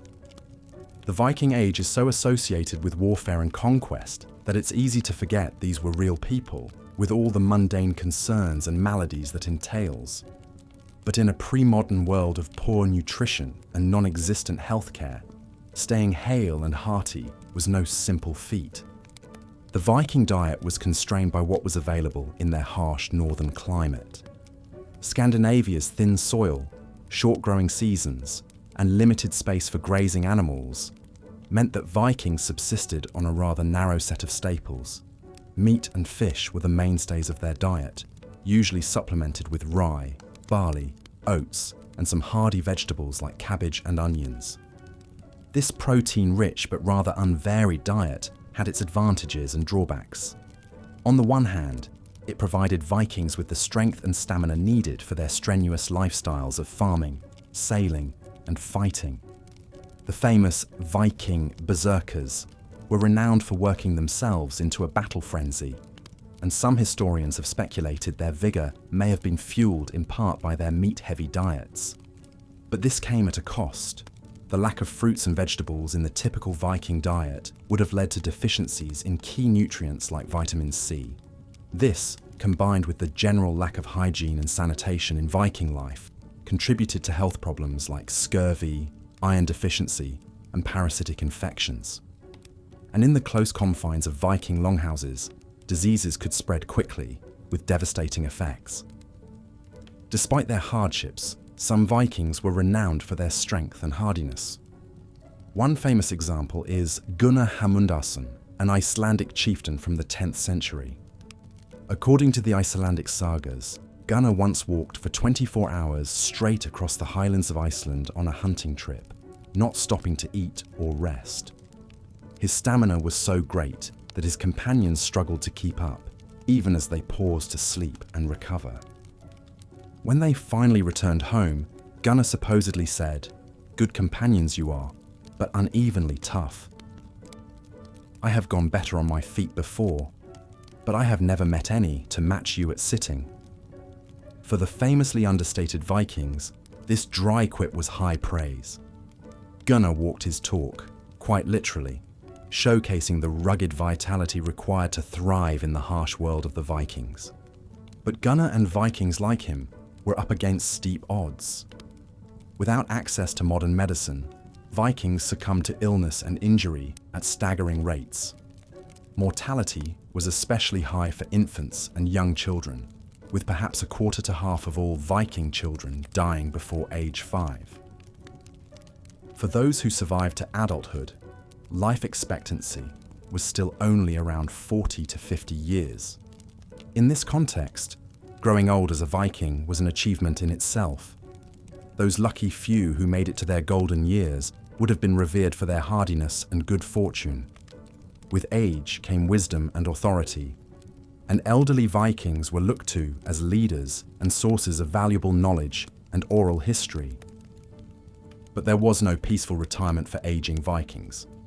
Life was laborious right up until the very end. Those who could no longer swing a sword or row a ship were still expected to contribute to their families and communities, whether that meant watching grandchildren, repairing fishing nets, or offering sage counsel to younger generations. So while movies tend to depict Vikings in their battle-ready prime, the reality is that the Viking world was filled with people of all ages and abilities, each struggling in their own way to survive and thrive. From cradle to grave, good health was a precious and precarious commodity, something to be safeguarded and celebrated whenever possible.